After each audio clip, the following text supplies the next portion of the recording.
elite operators. Heroes to protect the innocent. Specialists to fight terror.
The moment is now. Join Rainbow.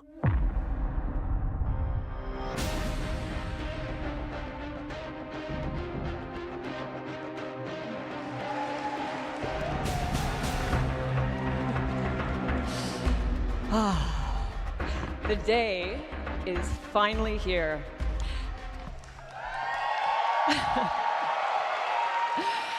And the time has almost come for you to see the next evolution of Rainbow Six Siege. Welcome to the Siege X Showcase. Awesome.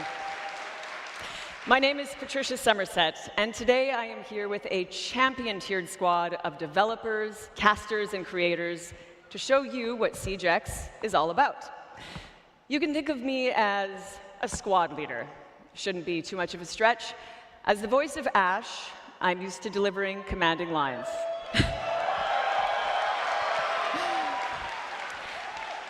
So how about this one? All right, operators. You've trained for this. You're ready for this. The mission starts now.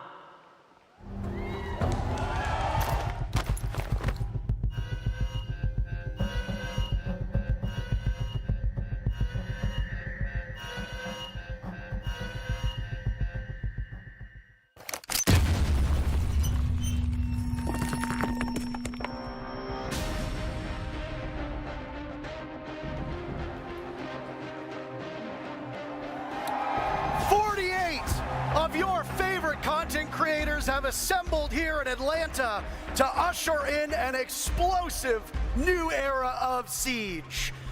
Folks, this is the Siege X Showcase. We'll be starting off showing those content creators. First up was Team Skittles. Team Meaty Marley will join next, and get loud for your favorite content creators. We got a lot of familiar faces on that roster alone, what we even previously saw from Team Skittles, so I'm excited to see what we got through and through to see the rest of these teams. There are a lot of Brazilian content creators that you might be familiar with. It's Team Raza up next. Got Team Brazil mixing with a little bit from all around the globe. Team Pestily is going to join them next, walking out of the large X. I'm going to be honest, I know there's a lot of you here. You got to be louder than that. Come on. You know, we just talked about Team Brazil. Now we got Team A and Z coming through.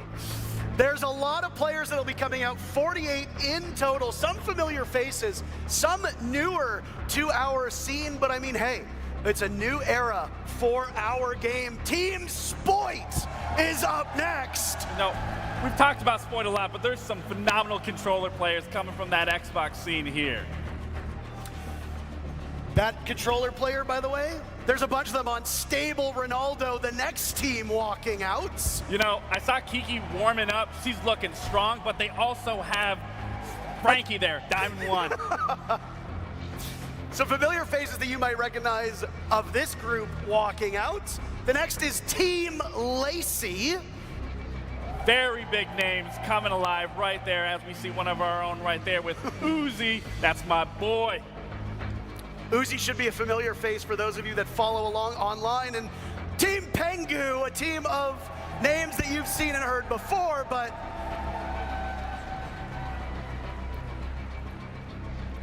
I think that's the controller players you were talking about. Yeah, I think you're right. I don't see Pengu just yet. I don't see Pengu. I used to work with him. You used to play against him.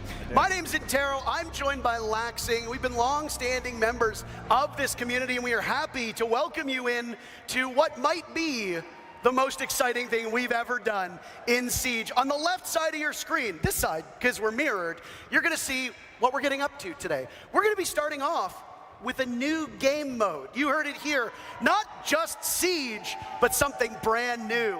After that, we're gonna talk about updates to the core of Siege, the game that we know and love, and have spent much of the last 10 years playing.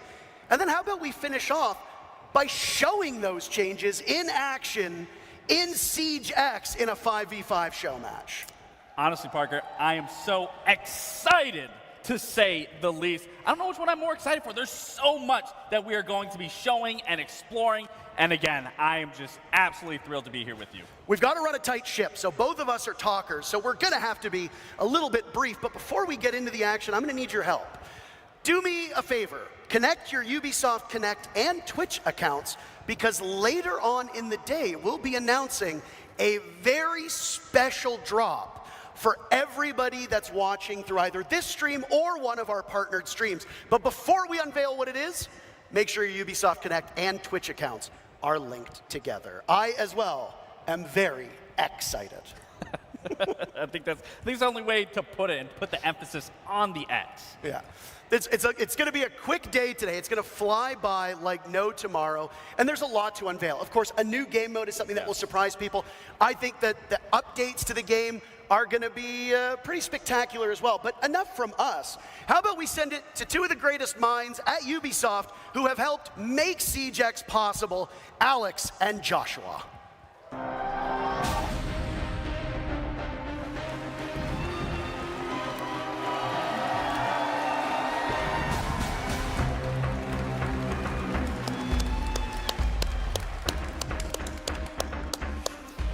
First of all, let's hear for Ash. I mean Patricia, but it's amazing to have the voice of Ash here today with us. Welcome to the showcase. My name is Alex Karpazis, creative director of Siege, and today is the day we finally unveil Siege X. And I'm Joshua Mills, game director. After 3 years of work, the wait is over. And we're taking the core Siege experience to the next level.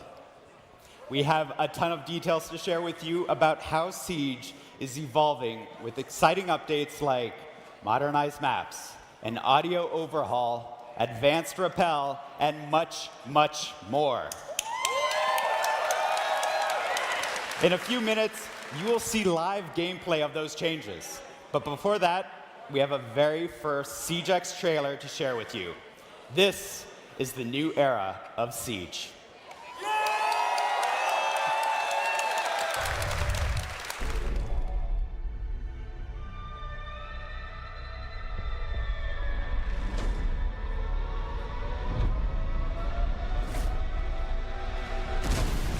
I got all my soldiers on a need to know. Once I get a green, we all on beast mode. Feeling lightheaded, come on, peak close. Trailing up a sleeve stuff, catch me out of reach. Fuck, big time stunner, putting pressure on the action. Big prime stunner, tell you I'm trying to trench it. Can't stay younger, cause I stand on what I'm standing. Whole team coming up from all across the atlas. Visionary drip, missionary wrist. System to my kids, hereditary rich. Rockin' with a legendary clip. What you know about it? We was too relentless for the mud. Stand on what I made for. Say I'm through they mind, bet that's what I aim for. We was splitting scraps, now we got a main course. How'd I go from soldier to commander in the same war? Yeah, I cannot go back, I'm too accomplished. So I'm running with the godsend. Give you my respect, I ain't give you my spot, kid. Say my best regards, but we done taking losses.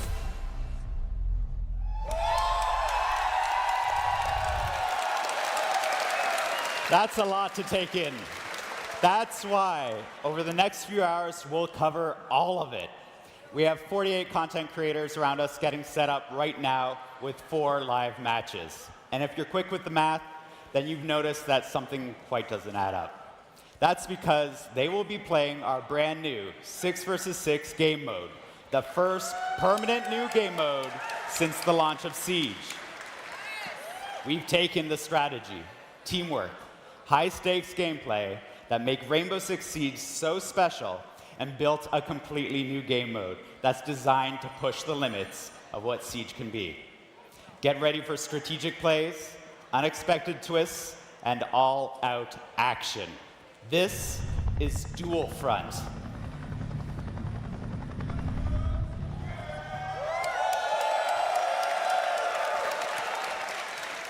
Dual Front is the culmination of years of hard work by our incredibly dedicated and talented team. They explored many different avenues and experimented with expanding the very core of Siege. In the end, the process came down to asking ourselves a very simple question. What if? What if we could expand the size of squads and have attackers and defenders work together? What if we had one persistent round to settle the outcome of a match with less downtime? What if we could expand the narrative and universe in-game seasonally? What if? One of the answers to these questions was to design a brand new, ever-evolving map where the action takes place. Welcome to District.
District is a new map created exclusively for Dual Front and built to change with ongoing updates. This map is uniquely designed to support the exciting gameplay of Dual Front and create new possibilities we've never seen before in Siege. Let's break it down. 2 symmetrical fronts, each featuring 3 sectors, set up the main framework of the map. Teams must capture one front while simultaneously defending the other as they work their way deeper and deeper into enemy territory. The ultimate goal? Reach the final sector and destroy the prototype in the enemy's HQ. The map's layout balances open areas and strategic choke points, demanding coordination and adaptability. And when I say open areas, this also includes outside. Players will now be able to move between indoor and outdoor spaces, extending their defenses beyond the walls of the building and setting up for some devastating ambushes. So if you don't drone, it's time to start. If the enemy does catch you off guard and eliminates you, you will be able to return to the fight as your currently selected operator or select a different operator for a tactical adjustment. Success hinges on balancing offense, defense, and team composition while seizing every opportunity to lead your team to victory. Which brings us to the neutral sector, a central area where a time-limited assignment will offer you the chance to shift the momentum of battle. Here's a preview of our first seasonal assignment.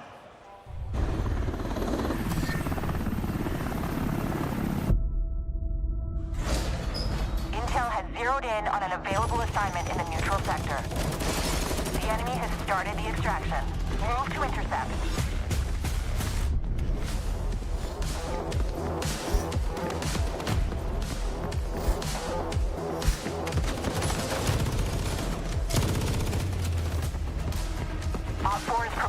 the assignment. Move to resecure. Well done. Proceed to extraction. Excellent work. You've completed the assignment.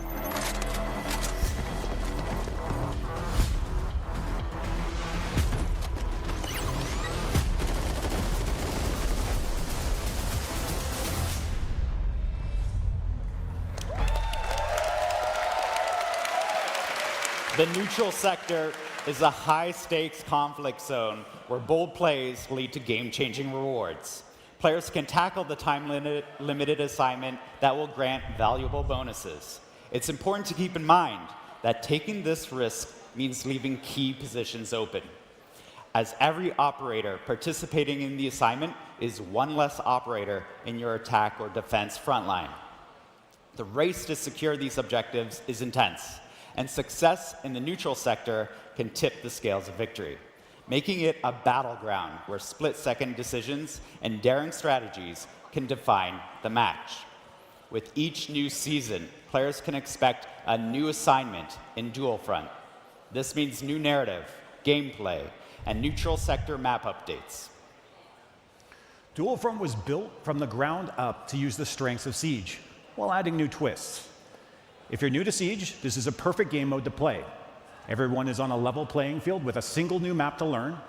There's also a limited operator pool, allowing players to focus on a smaller roster. We will be changing the operators in this pool twice a season, so that a new exciting meta is just around the corner. Finally, we all know that every life is a lesson. Respawn is an important part of this mode, allowing players to experiment and learn through play. You can join the closed beta later today on PC and current-gen consoles.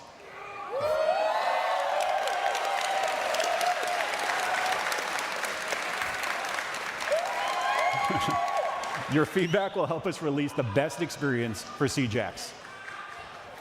Now that you know what Dual Front is, it's time to see it in action. Let's kick it over.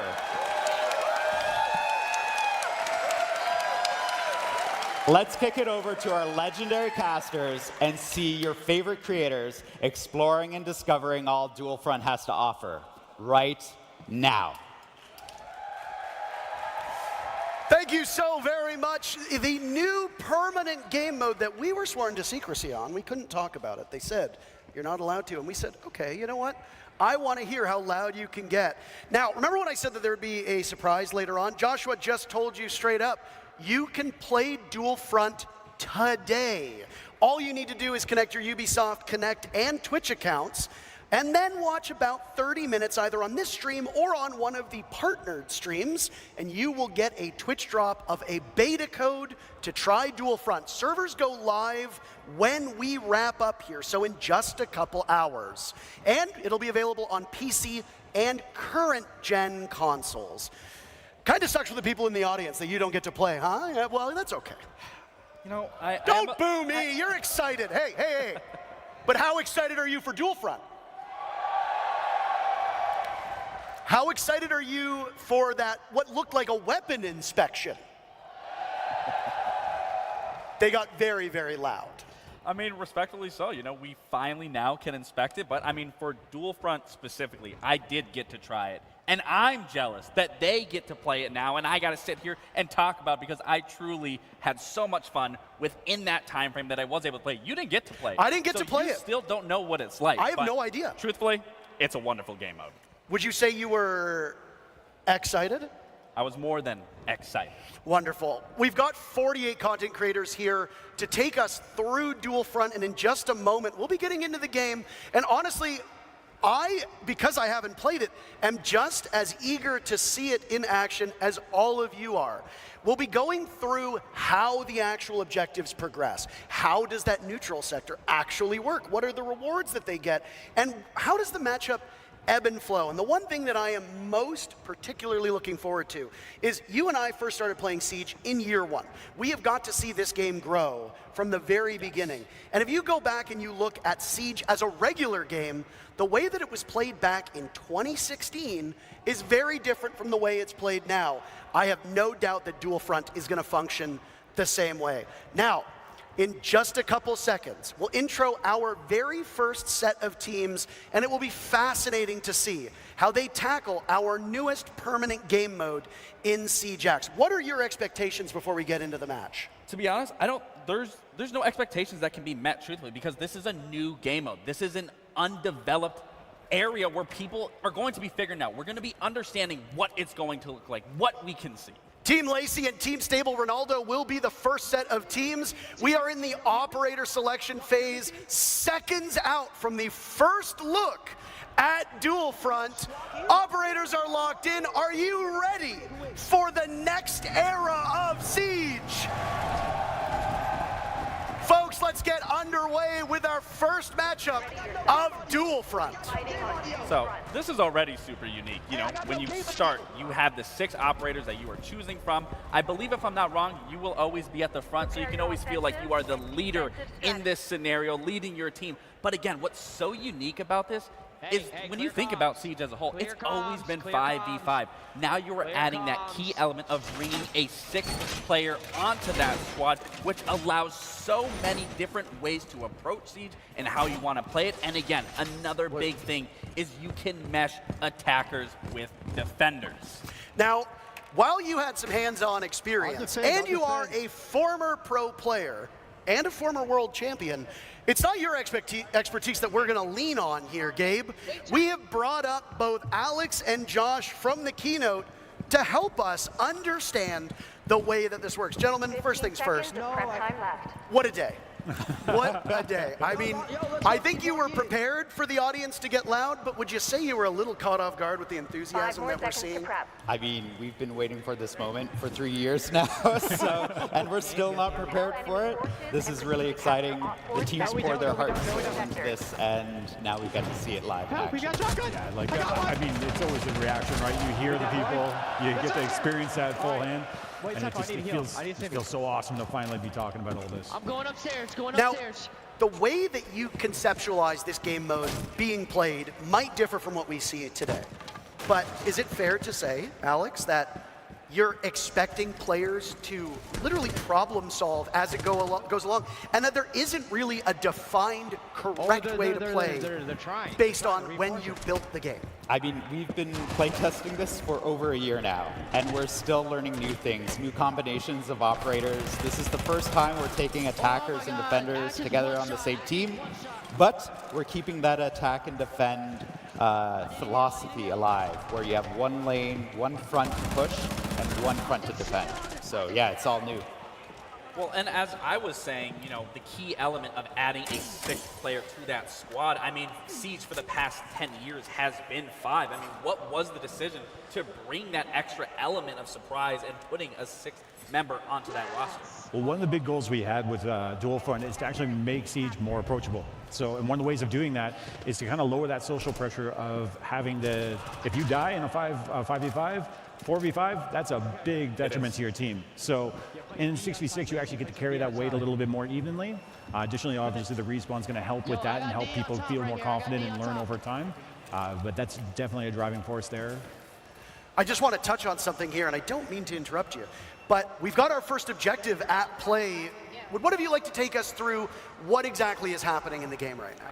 Yeah, so the attacking team has actually planted the diffuser, and now we have actual segments to the diffuser timer. So if the defending team comes in and deactivates it, it might save a bit of the progress that they achieved there. And this is one of 3 objectives that they have to secure now. That would explain why we have the 3 segments on the diffuser. That's right. So if you stop it, it'll go back to the last tick, if we want to call it that. That's right. And then you basically paused it. So it functions very similarly to regular Siege in the sense that you have to control the objective, you have to get that diffuser planted. And I love specifically that you guys talk about, you know, regardless of this being a brand new game mode, you guys are still keeping that core value of what Siege has always been in terms of that tactical prowess and what you can do within Siege. And I think just being able to bring attackers with defenders can really set up that strategical stand even more in depth than what we've currently seen throughout Siege. I mean, that's the magic of it. As when you're playing this, you have to go on the attack. You get the attack, and then you got to go into the defense within the same lane. So it varies up what you're able to do there, like bringing a Nomad on attack. Obviously, obviously we've done that 1,000 times, but putting her into the defense and making for the post plant, it's all about that. It's almost like they're fighting on dual fronts. And now we see that the other team has planted the diffuser as well. So both are active at the same time. Teams have to recoup, regroup, and understand how they can recapture the site now that the plant's gone down. The red team succeeded, it looks like, in their very first capture. So now what happens? Oh. Is Uzi going to get it? Yeah. They've already lost one tick, as you talked about. Yep. And it'll roll back. So like that progress they earned and they fought for, they get to keep, but they didn't get all the way for the next sector of the actual objective, so that's lost. And what I'm seeing now with the front A team, they have that first one secured. Now that timer is going. So essentially, does that now force them to now play the defense, wait for that next sector to open up, and then make that transition with that rotate? Yeah, that beat there is actually leading into essentially a prep phase for that new sector. So our attackers in that lane are going into prep, using their drones, looking forward, or they could rotate in through the neutral sector over to defense and help shore up your own defense. Now, I do want to ask you guys, because you've obviously had some time playing through it, what is your ideal lineup that you've ran the most, that you've experimented with the absolute most, whether that's on the defensive side or the attacking side? They're bouncing. They're just very excited to play the game. It's amazing running Nomad on defense. I like it. You never experienced it before, and just doing that is amazing. I'm about to say, you'll never hear anything coming from me in terms of Nomad with how much I love Nomad. I think Parker knows that as much as well. I played flank watch aggressively, so the fact that you can use those air jabs on defense to get those sound cues, to get that quick reaction, to net one of those eliminations, I mean, Nomad's massive on defense. I mean, Gabe, when you played professionally, if there was a spot on a map to be as far away from the action as possible, you were there. Absolutely. So you would have 110% find me at that neutral sector, where I am not going to be in the thick of it, but I am going to be trying to lurk my way through and see what is open and what isn't. Now, one thing that you mentioned while talking about the game was that you're going to be swapping up the operators twice a season. Now, what's the thought process behind which operators you bring in, which operators you bring out, and will it be a full-scale swap? Are we talking every operator is gone, or are you just going to bring in a couple and remove maybe some particularly strong or weak ops? Yeah, so one of the big things is we want to make sure that the Pathfinders that are earned through our newcomer challenges are going to be available at all times. Again, like you always want to be able to have some of your ops to be able to play, but outside that, we're going to be almost doing kind of like a crafted meta or ideas around that. Maybe we put a lot of hard breach up, maybe we put a lot of trap, or maybe remove both and see what happens now. Like, what can you do if you don't have electricity available to you? What can you do if you don't have, like, you know, a lot of area denial and so on and so forth? So I don't think this was mentioned by you guys, but what I am noticing is I'm looking at the character, the utility. It's regenerated. Yeah, this is a way that we can actually balance the operators over a long period of time. We're talking rounds are lasting about 15, 20 minutes. So you can actually stack quite a bit of utility if you don't have this new system, and the team worked really hard on that. Okay, we'll follow up with that. So are you saying that Capcan can essentially lay down 6, 7 traps at a time? I'm going to take that one. So one of the things about the regenerative gadgets is that you can deploy based on the max that's been determined for dual front. So some of those values may differ from the core Siege experience, but additionally, whatever your last place gadget was, if you place a new one, it'll destroy that one and then move forward, just to make sure things are in line. Perfect. You're telling me I can't put down 20 Capcan traps and just sabotage the whole Yeah, map? I mean, if we rewind time a couple years ago, you could have, and let me be honest, like, you know, it became an HR problem. So I was actually, I'm glad you said that, because I was thinking, I was like, what if someone just brings Mira and just lays down a lot of her windows and then immediately transitions off of that to a different operator and then uses them? I'm thinking the Maestro. You just swap evil eye cams over and over and over again. You got unlimited laser beams. We already thought of that. So if you're repicking your operator, the operator you were previously, all their gadgets disappear. And then you're jumping back in with a new operator to do a new strategy. additionally, you can actually see as operators are being swapped out and respawning, they go back to being unknown because we don't know who's coming up in that lineup again. So that's another thing you'll have to adapt to as you're on the field. I'm not a developer. I don't balance this game. I can only imagine how tricky it has been to find a way to make everything work. But before we get there, one of the beautiful things about having all these content creators in person is that we get to hear from them live in action. Patricia, has an interview ready for us down on the stage.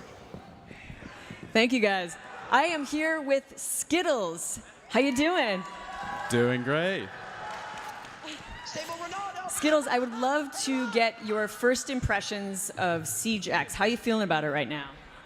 I'm absorbing everything. This is a completely new game. We got a big map, more operators. Like it's insane. I'm just trying to take everything in right now, basically. I can imagine. Are there any particular things that you're focusing on or interested in seeing in terms of the new updates? I'm just really excited about the gun inspection. After 10 years, we finally got that, and oh my god, all the skins we have now, it's so worth it. It's so cool. Very cool. Well, I won't take too much of your time, get you back to playing. Thank you so much. Skittles does a lot of YouTube work, and I know that the weapon inspect element will be excellent for thumbnails, so that will make it a lot easier for content creators to advertise their stuff. Let's dive into the next matchup that's happening at the same time, and it's a little bit of the old versus the present, one could say. A former two-time world champion of Pengu versus a current major champion of Spoit, as it's Team Pengu versus Team Spoit, and there's a competitive mindset between these two teams that is maybe I would say unlike a lot of the other matchups we'll have today. I mean, how competitive can it be? I mean, Spoit's beating up on a retired old man of Pengu. Like, give him a break. Let him breathe a little bit.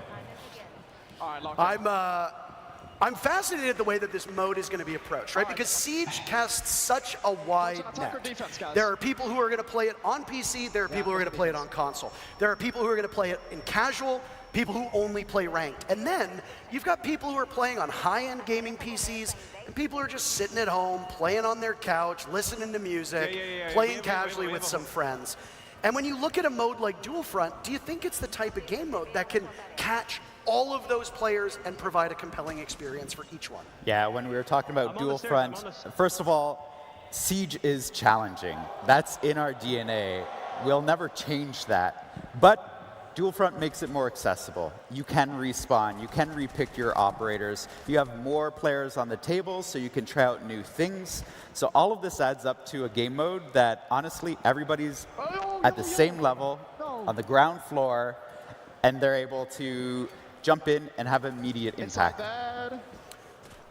So I was going to follow up with, I mean, we obviously talk about the casual base, and me coming from that competitive background. I absolutely do love the approach here, especially as we do know, Siege is a very complex game, but that's what makes it so unique, so fun when you can actually learn it.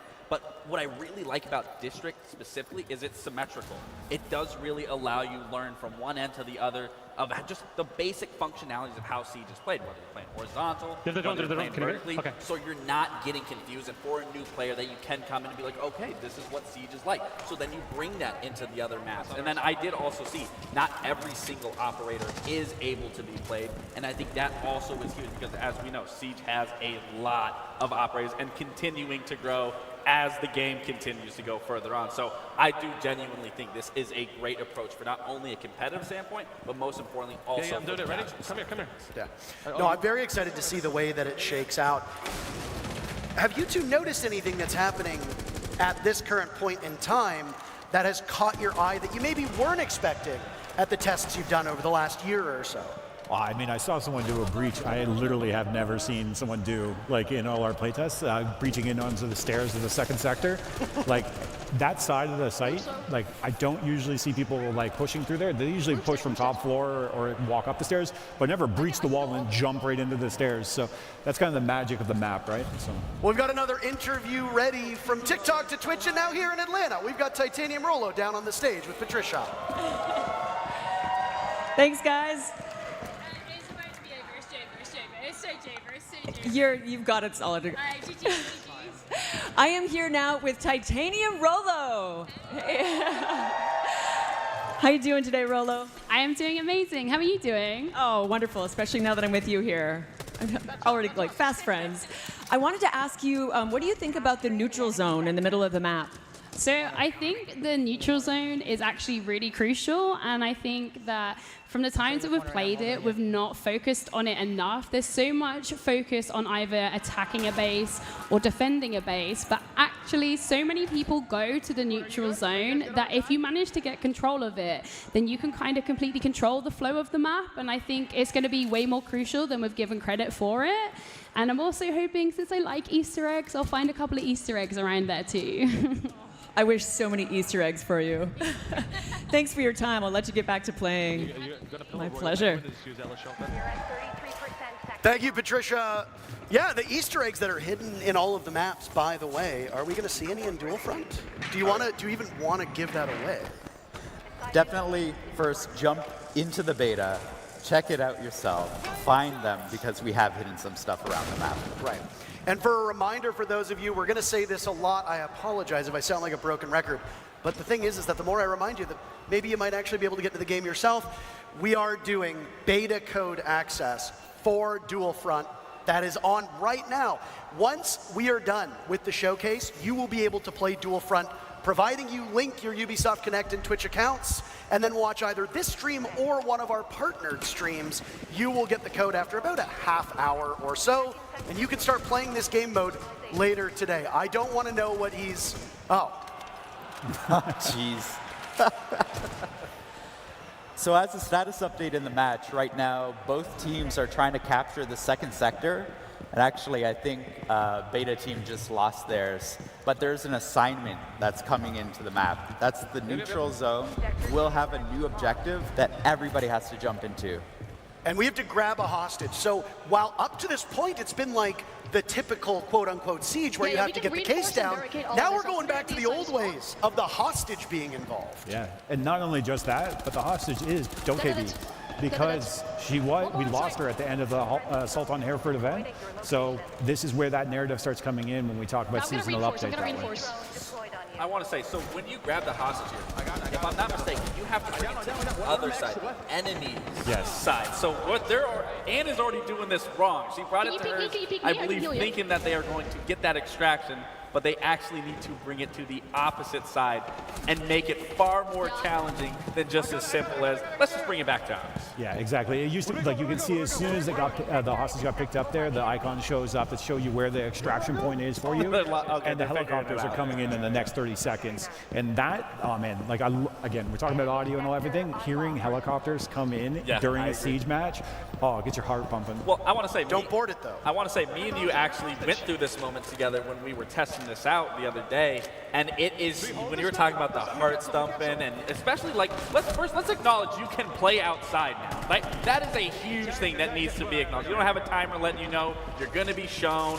I mean, again, these operators, that is just evolving a meta right there. All the shields you're seeing being castling off a door outside? What am I watching? Exactly. But no, like I was saying, back to that, it is very intense when you have to run to the enemy side with this, trying to get that extraction up while they're up and coming, spawning, holding those positions from outside, waiting for an ambush that you're potentially running into. You were actually doing a very good job at leading that. You were like, all right, Lax, I need you to get in front of me. I need you to clear this. I need you to clear that. And we did end up doing it successfully. Yeah, honestly, like, regardless if we talk about the match being, like, the game of being approachable, we get real competitive. Oh, absolutely. You mentioned that Dokebi is the one to grab here because of the actual lore of the game. Now, there are a lot of people here at this event dressed up in cosplay, and lore in Rainbow Six Siege, yeah, give them some applause. They work hard. The lore in Rainbow Six Siege has steadily increased to the point now where, you know, when I first started playing, and he first started playing, there was basically none. Will lore play a part in Dual Front, and will the events of future seasons find their way into this game mode? So that's actually what we're trying to do with Dual Front. Bring some of the story into the game proper so that you get to experience the story itself. And so every single season, we'll be weaving in the lore of Siege into the updates that you see in Dual Front. Now, when a team does successfully extract the hostage, what benefit does that give the team? Oh, they're at the wrong... Oh, yeah, no. they both just did the exact same thing. Do they throw Dokebi into the net? Well, they Is got that to what take they're it to the right supposed to extraction do? point. I'm not... But whenever they do end up getting it to the right, getting hostage to the right extraction point, and then having her airlifted out, you actually gain 2 sectors of the current objective or the next objective that you're going on. So if you have 1 sector left on, say, sector 2, it'll click forward on 2. Okay, and so that won't, so like for example, on Bravo's side, they already have 2 of those sectors, or not sectors captured, but they have, halfway through. Actually, yeah, on either side of the match right now, whoever secures the assignment will win. Oh. But they just have to get them to the right extraction zone, and there's only 20 seconds left to get it done. And what happens if you don't complete this task? Then it just goes. They figured it Sorry, out. I'm too excited now. And so this is actually All right. an air tap, and they win. So that's the thing. You can either play for the neutral sector, or you can keep on pushing in one of the fronts and end the game as well. Like all things Siege, you have multiple ways to pull off. That's right. A win. We've got more. We got more games going, by the way. So this one is finished, but next one up, we're going worldwide. Raza versus Pestily. Now, Team Raza have some pretty formidable players on it. And I wonder how they'll be able to tackle Dual Front. We saw a more objective focus in that Pengu versus Spoit matchup than in the first. And again, it's going to come down to the way that teams tackle these objectives. Do you go for kills? Do you fight for each of the sections of the map? Or do you battle, as we just saw, in that neutral zone nonstop? And for the Spoit and Pengu matchup, the neutral zone was the way to go. They ended up winning because of it. But again, that's the beauty of this being a new game mode, is there isn't a right or wrong way to play this. You can play it what you see fit, what you want to do.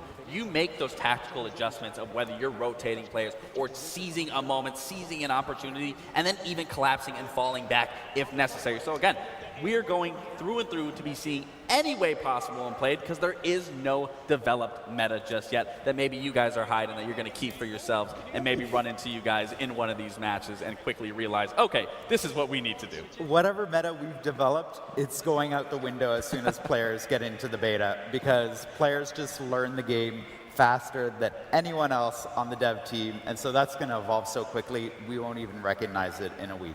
Well, his game is finished, so let's hear what Pengu's thoughts on Dual Front are. I am over here with the wonderful Pengu, everybody. Thanks so much for joining us today. How you feeling? Excited. I'm not gonna lie, I was a bit nervous, and I came into it. I went 0-3, got no kills in the beginning. I was like, oh, chalk it. But then the teamwork started happening, and next to me started making some calls, and it clicked. We got the W. Lovely. I'm sort of curious, what do you think about mixing attackers and defenders? How's that feeling? I love it because it creates even more flexibility than before. Obviously, Siege has been about soft destruction, hard destruction. Now you have stuff like Capcan traps if you're defending, mute jammers. For example, Priest and I, we start defending the bomb site. He's playing castle, I'm playing mute. We're locking them out of the map, essentially. And then if we join them on the attack, we can play more aggressive operators like the Grim, for example. Amazing. Have you found any OP combos? I can't talk about that because, like, what if people, they copy it and they beat us, you know? So no, can't leak strats right now. Oh, perfect. I'm going to let you get back to it. Thank you so much. Thank you, Patricia. You can take Pengu out of the game, and his former team did, but you can't take the player. I gotta get my digs in. But you can't take the player out of the actual match. He's not even giving away secrets in a show match. Like, come on. Saving strats for SI. Yeah, exactly. He's saving strats for the next match. Team Raza versus Team Pestily is up next. A reminder about those drops. I mentioned that we have partnered streamers. Everybody here is streaming as well. And we've got streamers at home that are also co-streaming this. Tune in and get to enjoy the action. I know that you want to hear us, but you've also got other people to tune in too. Now, that matchup between Spoit and Pengu went by pretty quickly. How does that match up with your expectations of a typical game of Dual Front? So one of the interesting things about the neutral sector assignment is it randomly triggers in the middle of a match between, I think it's like 10 minutes and 15 minutes. Is that right? It's like first 5 in. Yeah. So after 5, it can happen at any time. So they already were pretty advanced in the match, and then it did end. So that's about the time that you can expect. 15 to 20 minutes is the average game length, and then you can jump into the next one right away. So you get a lot in a little package. Hold on a second, gentlemen, I'm seeing something here on your screen. Does your outfit show up on the loading screen before you get into Dual Front? Absolutely. You got to flex whatever you got. I think it's called Skinnergizing. Raza, that's your own teammate. Well, he's got to take off the shades. I think he's a little discombobulated. He can't see right now. He's too cool. Too cool for school. That's something that we haven't really seen a lot of, right? Like, there's always been chatter online about, oh, like the player cards before the match should show my skins. In Dual Front, you've now made it so that when you load into a game, your outfit and your gun skin are shown off. So I also did notice when you first initially start out, you aren't just able to quickly run in to a different sector. You are blocked off right there. Is that essentially similar to a prep phase, or? That's exactly the intent there, is that it gives time for those in the defending lane to actually do their setup and get ready. It gives time for the intel to be gathered by the attackers. I'll let this be known that the neutral sector is always neutral. So if you want to frag it out as soon as you start, you can go and, do it there. That's interesting. Well, I'm sure there's a lot of people that love to hear you say that just want to get straight into the thick of it. And just like regular Siege, or core Siege, if I can call it that, destruction is a huge part of this. You talked about it as well. But we just got to see it firsthand. A lot of these teams are kind of treating this like team deathmatch. How beautiful is that? That's the rappel, by the way, that was shown, that you can now swing around corners. Amazing. The very first time in our very first match that we just saw that, the crowd went wild. I don't know if you heard that, but no, destruction, it plays a huge part. I mean, a lot of these teams, again, are treating it like a team deathmatch, but here, you can reshape the map to your advantage. That's right. And even, we saw it before, you can reshape the neutral sector. In fact, one of the things that we've been playing with is you can jump into the neutral sector before you attack, reinforce where you need to, or open up where you need to, so that you actually lay the groundwork for the match to evolve. So I did notice within these sectors, there are still default cameras that are up. And we've already talked about regenerative utility. Is that the same thing with barricades? If a team just is absolutely not attacking, they're more focused on defending, where they just immediately fell off, will those barricades come back up? Or is that through and through, once that destructibility is there, it's permanent? Yeah, once the destructibility is going in place in the match, it's kind of the story of that match. So we allow that to be the permanent beats that had happened throughout it. So if anything's being broken down, like we talked about the cheat code where you got a soft wall, maybe not reinforcing it right away is a good move. So you get that second layer of destruction happening. But once it gets direct, then you reinforce it. And now that's a second barrier to stall them out. Josh has given that key intel for everyone listening, so you might want to take him up on that. There's a little trick to the trade of this. Don't barricade right away. Wait for it to start being destroyed and then put it up. Another interesting thing, though, when it comes to destruction, you'll see that the barricades are color-coded. And that's because the team that has their own color can tear it down. And so you can see a sector evolve over time as the new barricades of the attacking team come up, because now they're reinforcing it and the defenders have to recapture.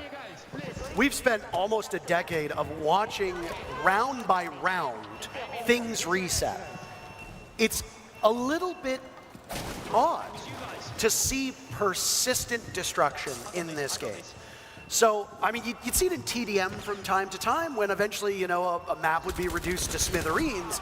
But not only do you see it now, but it plays a much bigger impact than it does in TDM, right? TDM is a fun game mode, but here there's much more strategy, as you pointed out.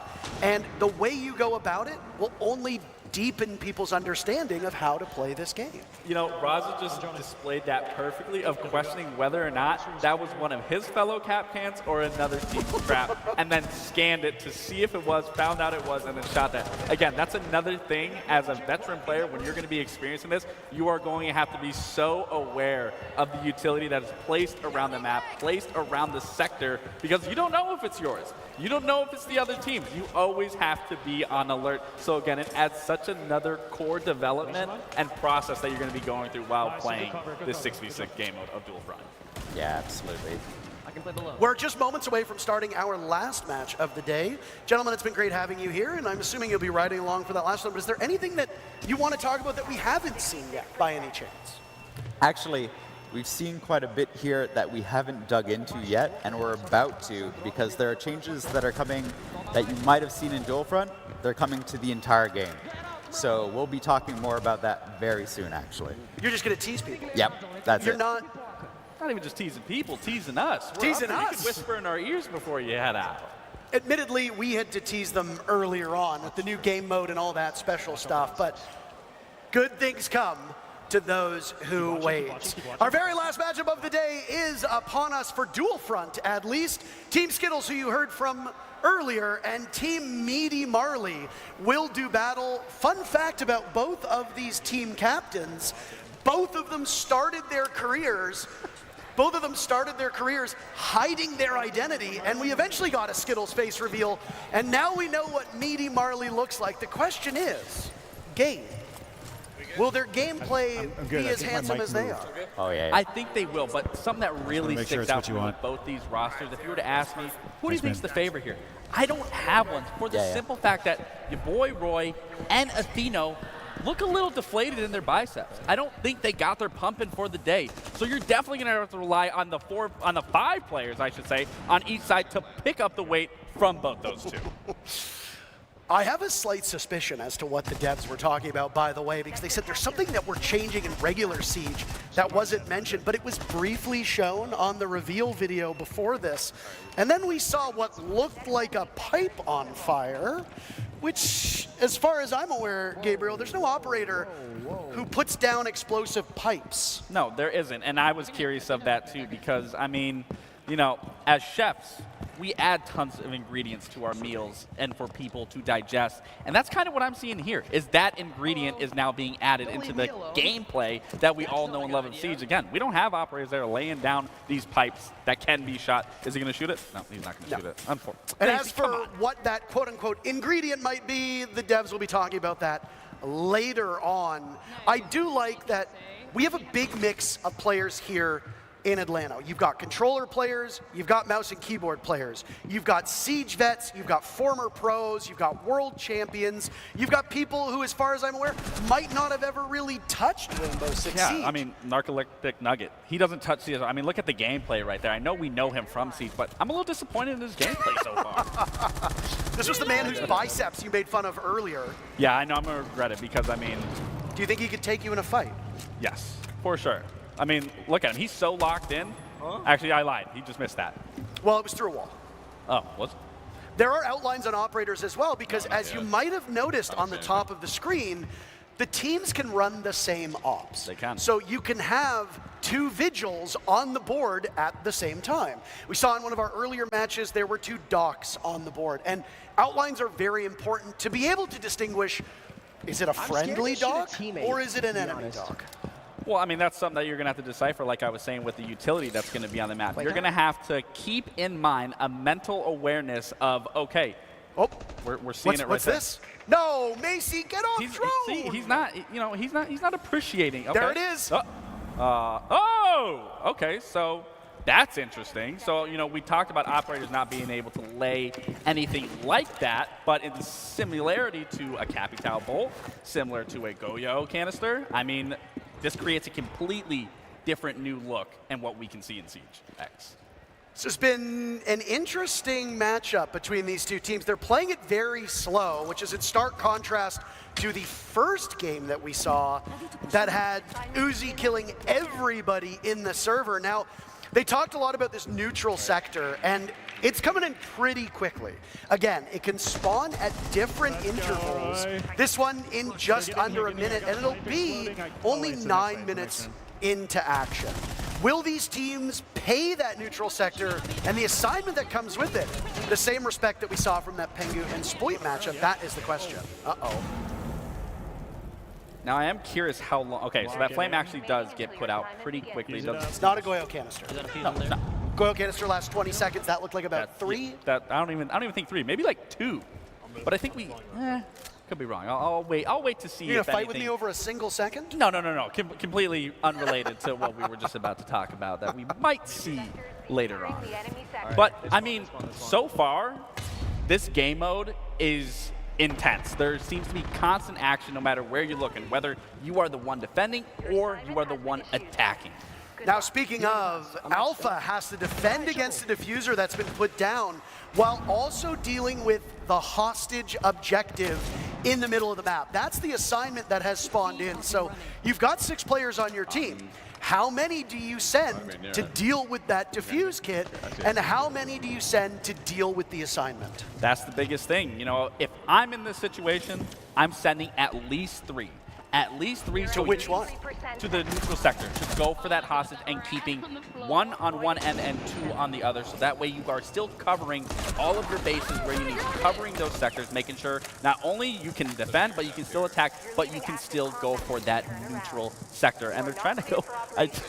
Okay, they did get it. Varsity managed to pull it off. I am curious if they know where to bring and extract the hostage here, whereas in the previous game, they were unfamiliar, which I think it's going to be the exact same situation. Yeah, I mean, I think it's worth noting that everybody who is playing this game has little to no experience with it. I would have done the same exact thing if I wasn't playing with Joshua. Yeah, fair enough. So again, it comes down to learning on the fly and differing skill levels, differing platforms, etc. You will be able to get your hands on this beta for Dual Front later today. Again, link your Ubisoft Connect, link your Twitch account, and watch this stream or one of the partnered streams for about 30 minutes, and then you'll be in.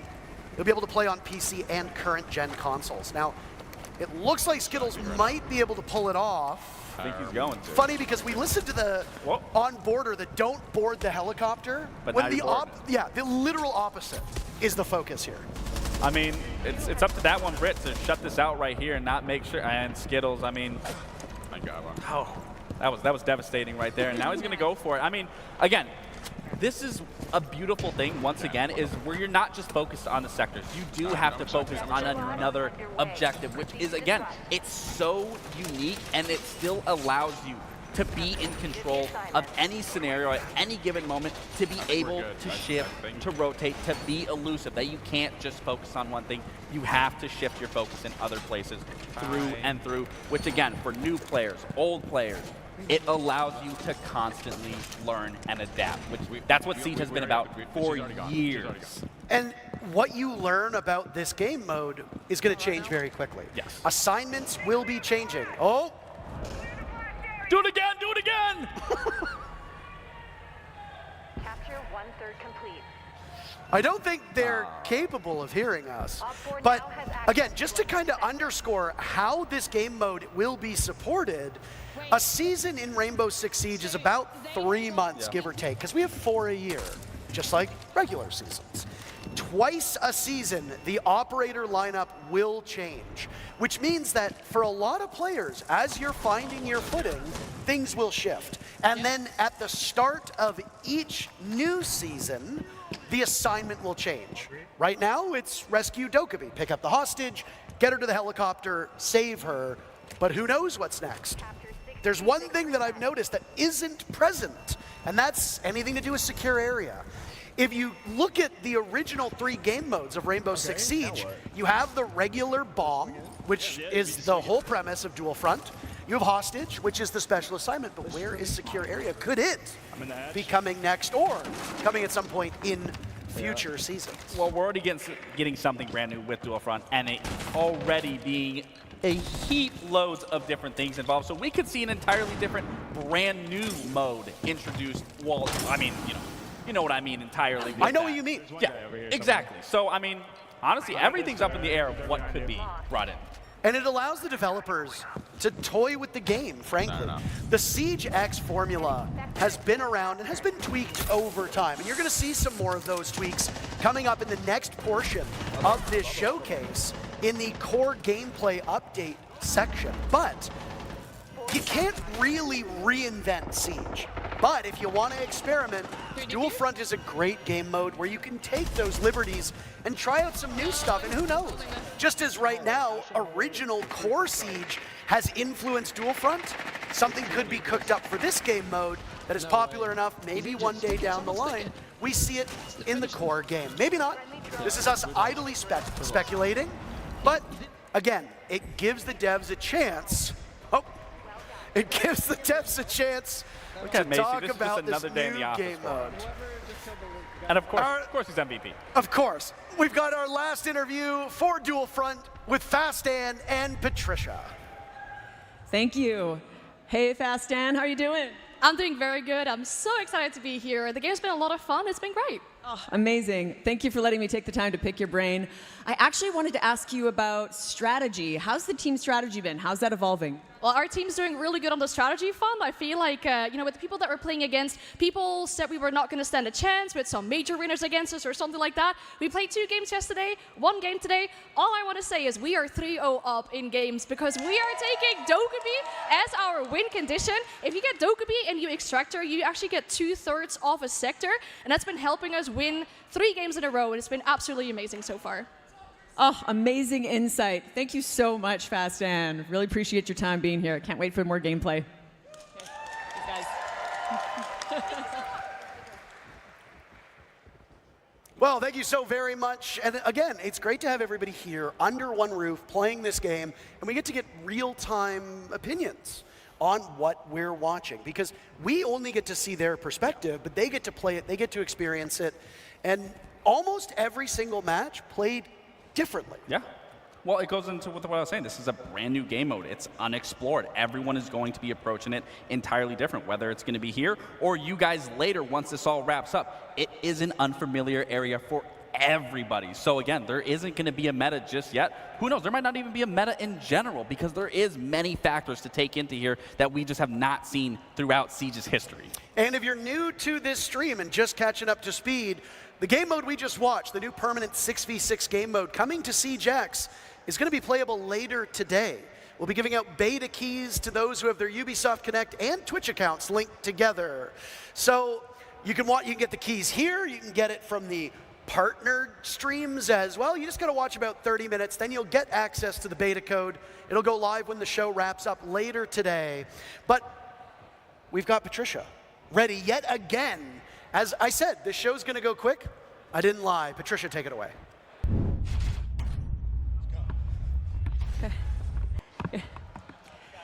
Thank you so much. Thank you, Intero and Laxing. How are you guys enjoying Dual Front? Pretty cool. You just heard them talking about some core gameplay updates that we will be revealing in the next segment. So all that's left is for me to set the stage. Please welcome back directors Alexander Karpazes and Christopher Budgeon.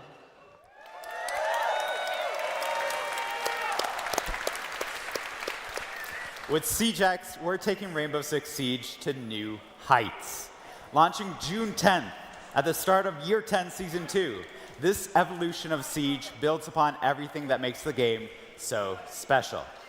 In the first part of our showcase, we showed you Dual Front, our new 6v6 game mode. And there's a lot more to talk about.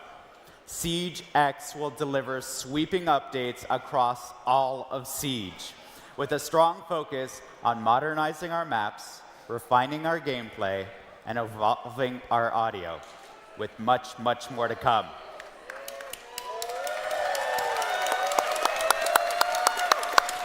At its heart, our philosophy remains the same.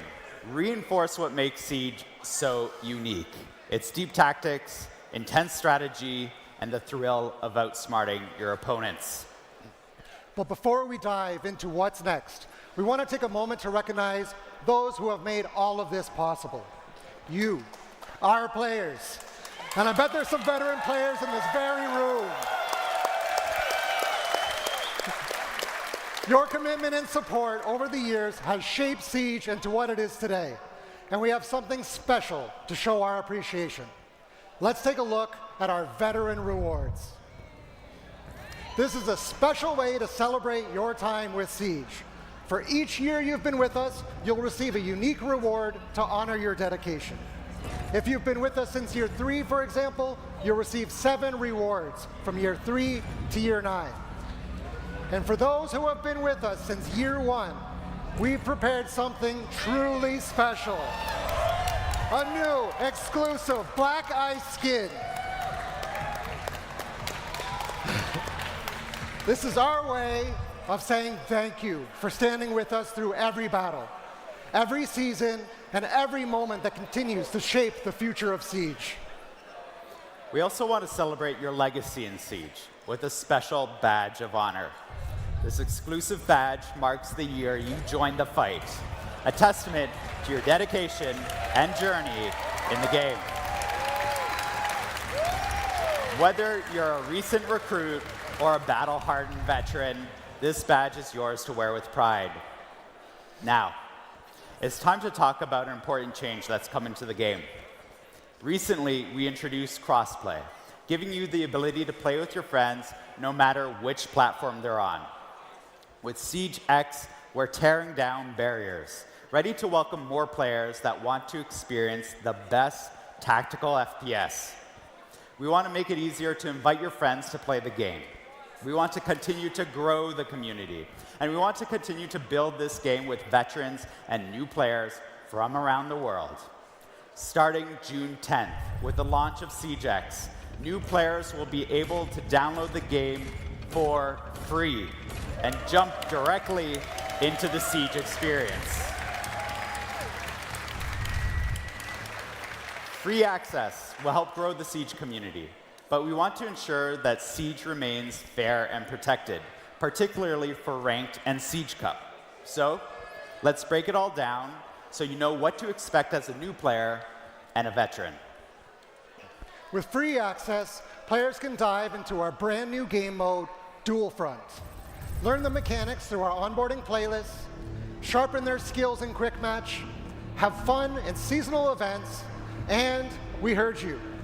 Unranked is making its long-awaited comeback.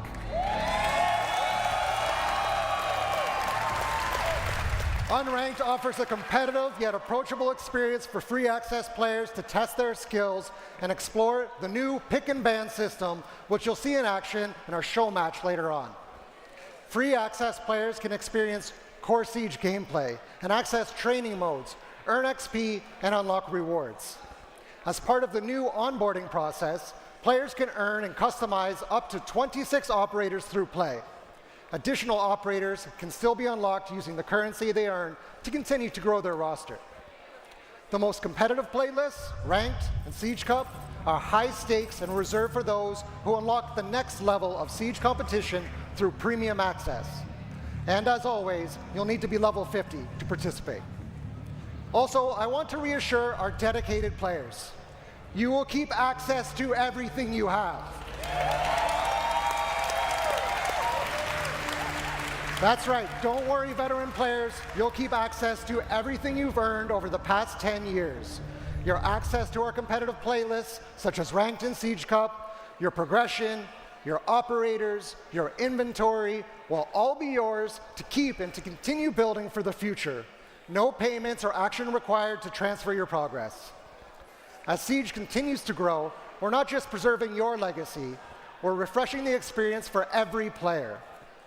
With Siege X, our totally revamped UI will be more than just a new coat of paint.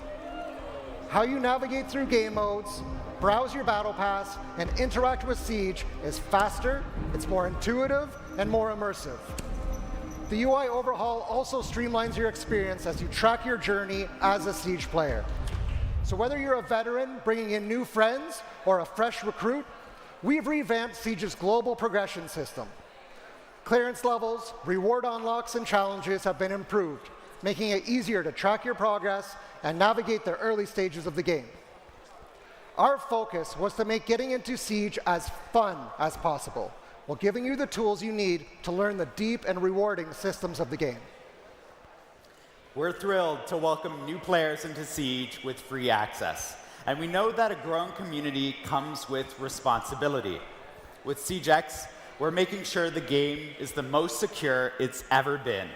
That means industry-leading player protection, fairer matchmaking, and continued efforts to encourage a positive game that welcomes everyone.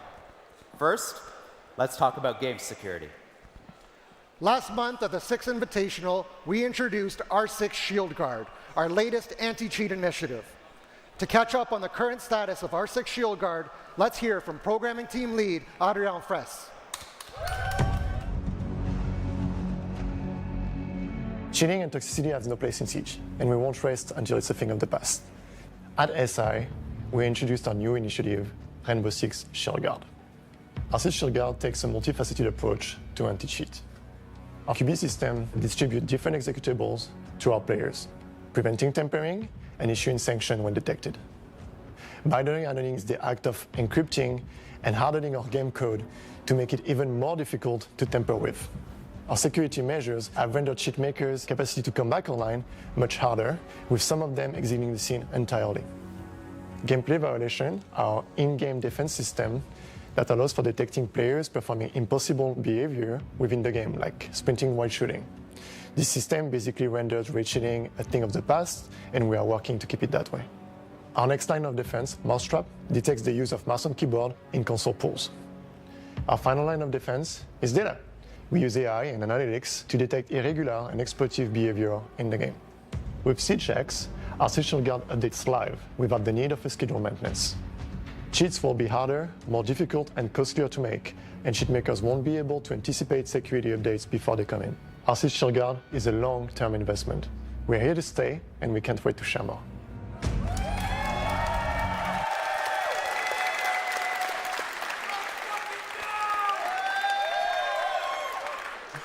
We're taking anti-toxicity in the game seriously as well, and we've made huge strides to make sure that everyone feels comfortable playing the game.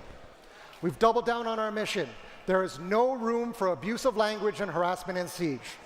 Here's Lancelot Satjay, Associate Director of Player Protection and Game Security, to talk about the systems we have in place. We know that toxicity has become more frequent in game, especially with a constant increase over the past 2 years. But the good news is, since Year 9 Season 4, the past December, we are now seeing the first decrease in toxicity. This is thanks to features such as our rework reputation system that addresses recurrent toxicity while rewarding constant positive behavior. Plus, our recently implemented automated text chat moderation. Since its release in Year 9 Season 4, the number of unacceptable messages has been divided by 2. We are constantly working to improve and balance detections. We are also dedicated to protect potential targeted players with our privacy setting features. In Year 10, the reputation system is fully activated. It means that the most toxic players, the ones with a dishonorable standing, have been removed from ranked, standard, and Siege Cup matches as they were impacting 25% of games played. Players with a positive standing are receiving rewards and specific car backgrounds. The more constructive feedbacks we receive, the better and fairer our systems are. To do so, use the in-game report function or contact us through R6Fix. We are listening to your feedback, and player protection will continue to evolve to make sure that the game is safe for you, even more with free access.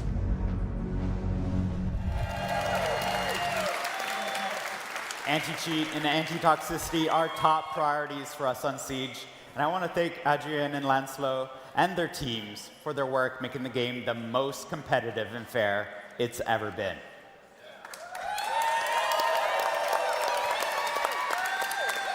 Now, let's talk about the maps and visual updates we mentioned at the 6 Invitational.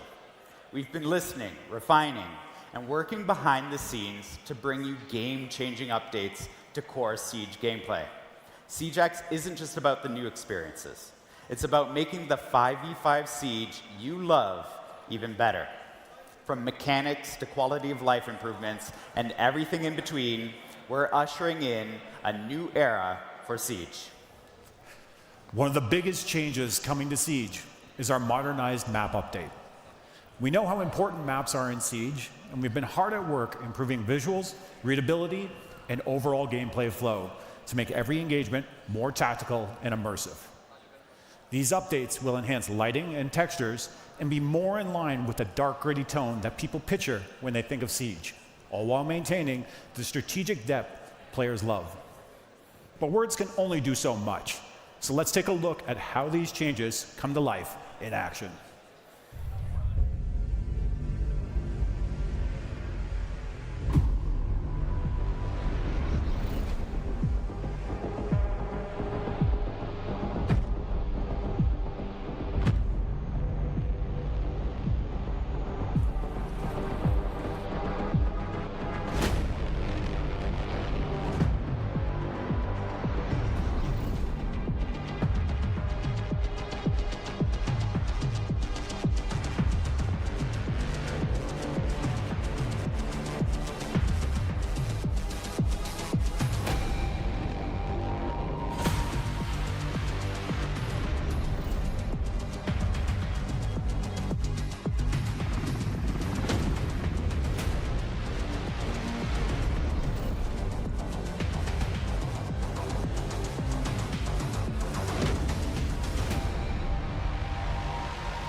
That's right. At launch, SiegeX will introduce 5 fully modernized maps: Clubhouse, Chalet, Bank, Cafe, and Border. After the season of SiegeX's debut, each new season will deliver 3 more modernized maps.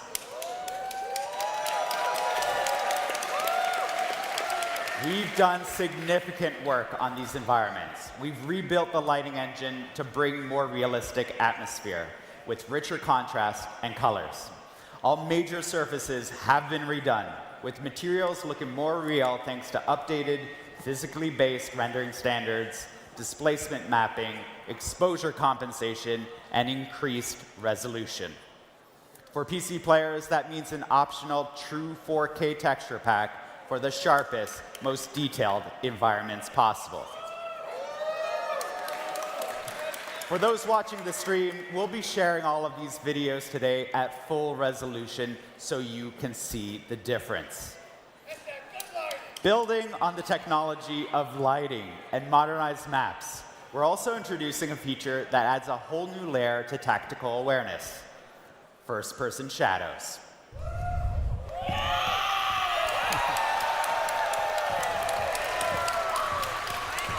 Now you'll have to think twice about your positioning. If you're entering a room or passing a hallway, you'll be able to see whether your shadow is revealing your location to waiting enemies. This small but crucial detail makes movement and positioning more important than ever. The reason we can make all these changes and still ensure a competitive experience is because of a major change we're doing in making our enemy outlines updated. When we talk about stealth in Siege, we want players to focus on how much noise they make, not how visible they are. We always want enemies to be clear and identifiable.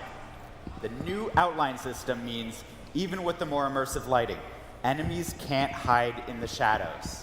This is a big change, but one that over time feels natural and ensures a fun and fair game. As usual, we'll keep listening to your feedback and make adjustments as needed. Another big change is the Repel update in SiegeX, bringing more options to the most unique movement mechanics in first-person shooters. Repelling has always been a defining feature of Siege, but we knew it could be even better. With advanced Repel, you can now sprint along the wall, and you can pull off what we saw Callie do back in the Playbook story trailer.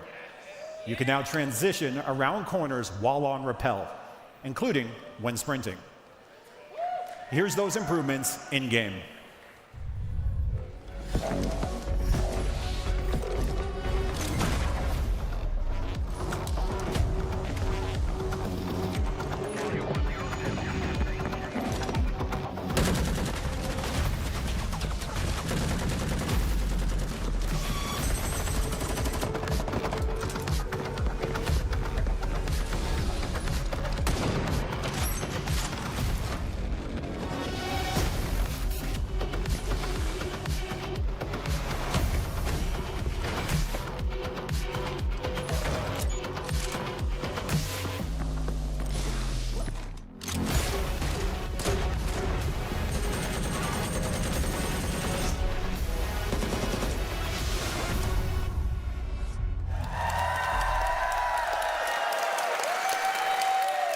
Smooth cornering and sprinting makes rappelling on a wall and executing a plan so much more satisfying.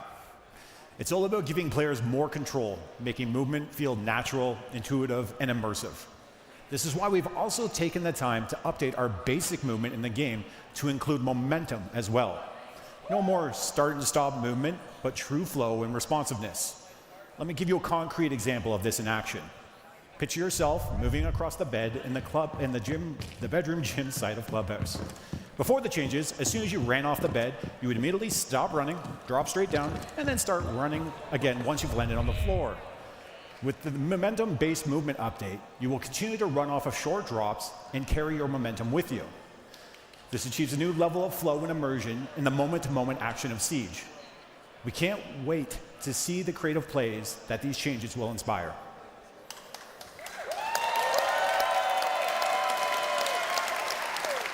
We've talked visual improvements and new movements. Let's dive into something that's going to shake up gameplay itself: say hello to destructible ingredients. During an operation, every detail matters. Your intel, your loadout, your position, but above all else, your environment.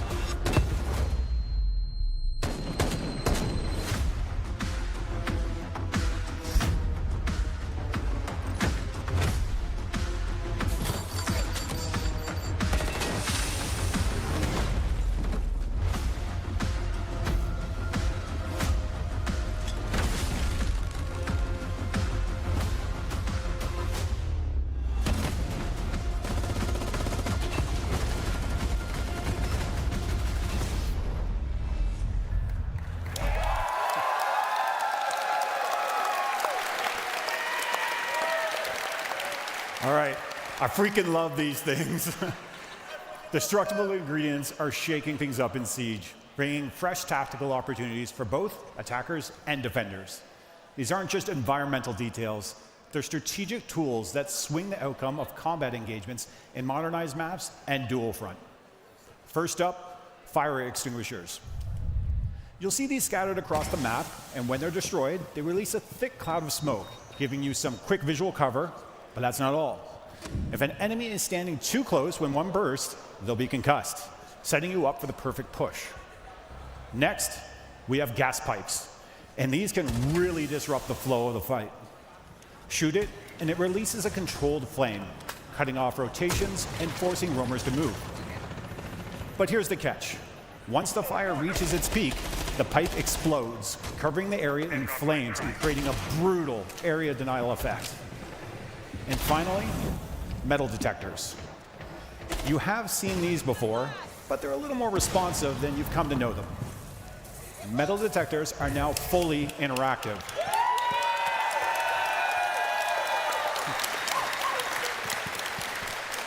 You can disable them temporarily or permanently, giving you the control over when movement is detected.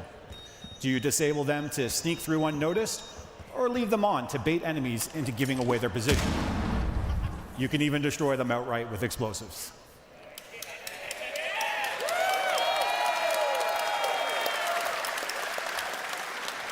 These destructible ingredients introduce new tactical possibilities, giving players more ways to manipulate their surroundings and outplay their opponents. Each of these destructible ingredients adds a new layer of strategy and creates fresh opportunities for creative play. Whether you're using them to gain an advantage or counter an opponent's plan, they'll keep every round dynamic and unpredictable. We can't wait to see the tactical strategies you'll come up with. Destructible ingredients will be available in modernized maps and in the dual front game mode. And we're not done working on destructible ingredients. We'll be listening to all of you to see how we evolve them in the future. Speaking of listening, audio in Siege is one of the most important tools a player can use to get a competitive edge. That's why we're introducing the biggest audio overhaul Siege has ever seen or heard. Every gunshot, footstep, and explosion will be more accurate, more immersive, and more clear than ever before. You're going to want to turn up your volume and put on your headphones for this one. Get ready to hear the difference.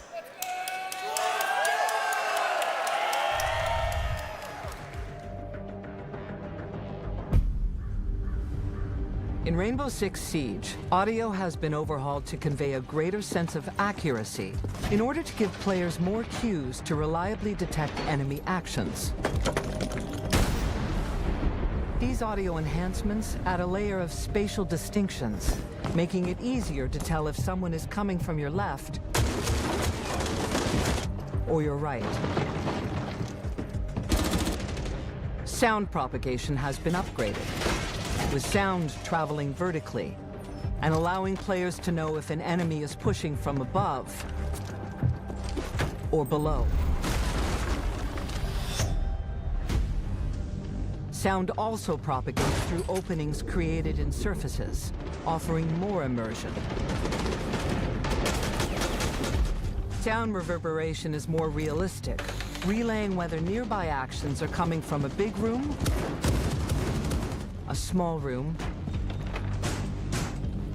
indoors, or outdoors, making pinpointing enemy locations more reliable. These audio innovations offer new tools to adjust response tactics, deliberately cause noise to draw rivals into an ambush, or use carpeted areas to limit the sound of infiltration, and use flashbangs to mask the sounds of powerful abilities, making for a more immersive, refined, and satisfying tactical shooter experience.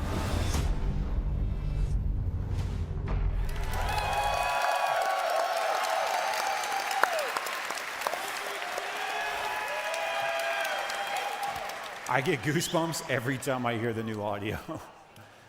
With this audio overhaul, every sound in Siege is more precise and immersive than ever. You'll be able to pinpoint gunshots, footsteps, and explosions more accurately, whether they're coming from the left, the right, above, or below. Intel makes or breaks great plays in Siege. With these enhancements, audio has become an even greater Intel asset and is more reliable than ever. Audio will be able to provide the intel you need to succeed, but to truly dominate, teams need to be able to share that intel, coordinate attacks, and call out enemy positions. But we know that not everyone is comfortable using voice comms. That's why we're introducing the communication wheel, a new tool to design communication faster, clearer, and more accessible for everyone. In the heat of battle, communication is key. That's why the communication wheel is so important. It's your new way to call the shots and keep your squad in sync. Need help with a breach or a rotate?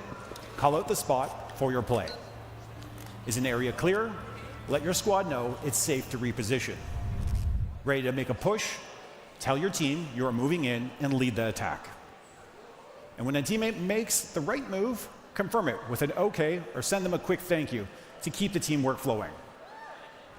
The communication wheel gives every player the tools to share their strategy regardless of their playstyle, keeping your team one step ahead.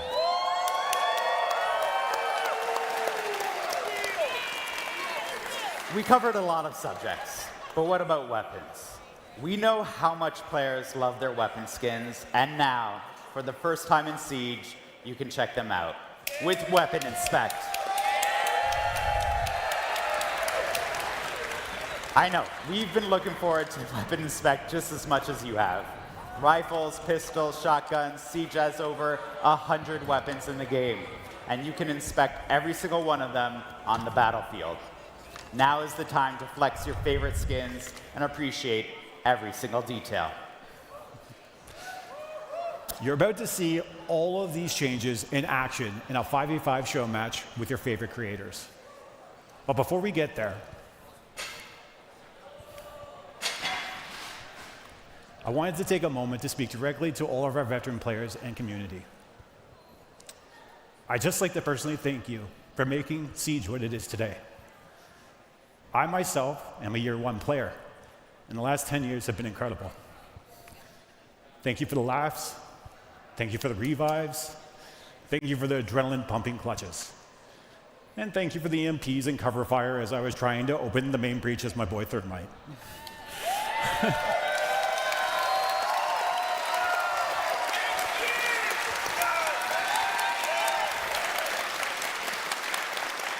"10 years of this game and the moments that have come with it are truly something to celebrate. And I can assure you that we still have plenty in store throughout the year to celebrate this momentous milestone with all of you. We've been building towards this moment for 3 years.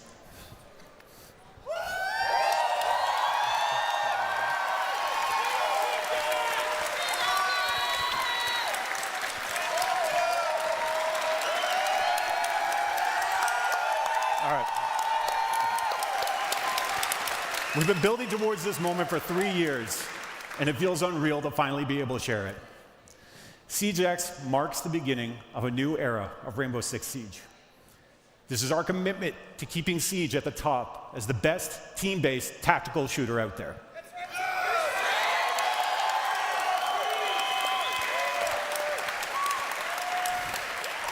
This is our commitment to the next 10 years of Siege.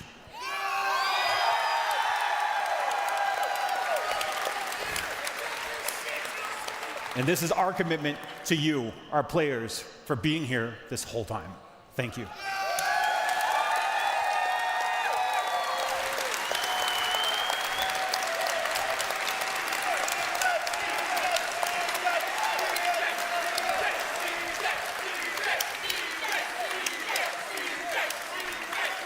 Rainbow Six Siege has changed my life, and I've had many players from around the world tell me the same thing. Siege X is the continuation of this life-changing game. And on behalf of the entire team, who are working so hard to build on the amazing legacy, we would like to thank you all.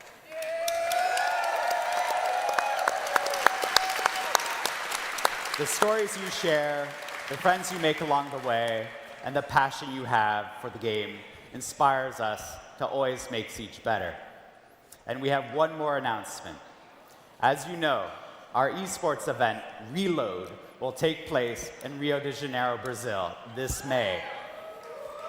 And today we can say that we are excited to announce that this will be the first Siege competition ever played on Siege X. Everything we just presented today will be there. The modernized maps, the overhauled audio, the new rappel mechanics, the works. Reload will also be the place for us to share with you the full roadmap for year 10 and give you an idea of what's to come after the launch of Siege X on June 10th. Before we jump into the 5v5 show match, I'm going to pass it over to Patricia.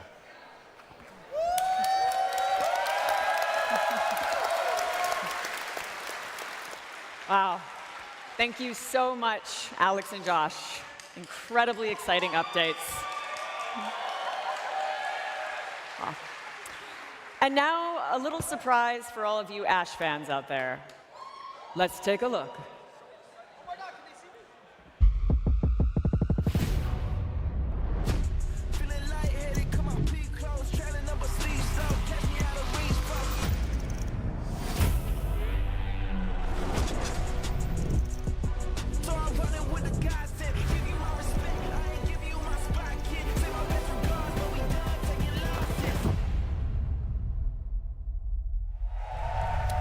Well, an awful lot of information, and I didn't really expect it to get so emotional. But to Josh's point, it's not just the devs whose lives have been made better by this game. It's both of us as well. It's many of you. We're not just a community. In a lot of ways, it feels like a family. And for the last 10 years, so many people's lives have been made better by Siege. So from both of us, a very heartfelt thanks to the dev team, to the publishers, to the developers who've worked on this, to the people on the esports side of things, to the streamers and content creators, but most importantly, to you watching. Because we wouldn't be here without you, the community. Yeah, I mean, it's a surreal moment to be in this historical moment, you know, a decade of Siege, and to think that we're now here with something brand new for each and every single person, whether from the beginning and to now. I mean, it is truly a heartfelt moment, not only for me, for you, and like you said, for everyone around to just be in this moment, to partake in this. And again, thank you to each and every single one of you. And why don't you give yourself here in Atlanta a round of applause, because you've been great so far today. I know that there was some onion cutting going on moments ago, but this is ultimately a celebration, and you've been spectacular so far. We are not done just yet. We do have a show match coming up. I'm excited. Are you excited? I'm excited. Oh, okay. I just complimented you. How are you booing me? I'm right. That's very hurtful. Maybe weapon inspect? Oh. I'm weapon inspecting my cue cards. They love it. That's a cheap pop. That's a cheap pop. A lot of big updates to the core of Siege. We saw a lot of it during Dual Front, but now you'll get to see it in action in what is called Core Siege, the game that you know and love, the game that you've been playing for some of you maybe a couple months, some of you maybe a couple days, some of you maybe since the game launched in December 2015. We've decided to adopt another dev though. We had both Alex and Josh on earlier, and now we're gonna bring in our good friend Chris to talk about something else that is a little bit intriguing. It hasn't been in the game since the beginning, but it has become a fundamental part of Siege. And I am gonna put some blame on you. You're the reason why people's favorite operators aren't available in certain games. We're gonna be talking about pick and ban. While we talk about the pick and ban, let's get ready for Skittles versus Meaty Marley in our 5v5 show match. Yeah, get loud, come on, you can do better than that. I feel like that was like the same energy. I'm surprised it's not as loud. Chris, there's something very different going on the screen right now. Care to walk us through it? Yeah, we're now seeing our newly updated pick and ban system for ranked, Siege Cup, and the returning unranked. So each team will ban one operator before each round and up to 3 operators on each side. This new system is much faster to get into the action as both attack and defense ban in parallel. It also offers more strategic options when planning your next round, as you can ban with the knowledge of which site you want to defend or attack. For example, if you want to defend basement and chalet, you can ban Ram before the next round.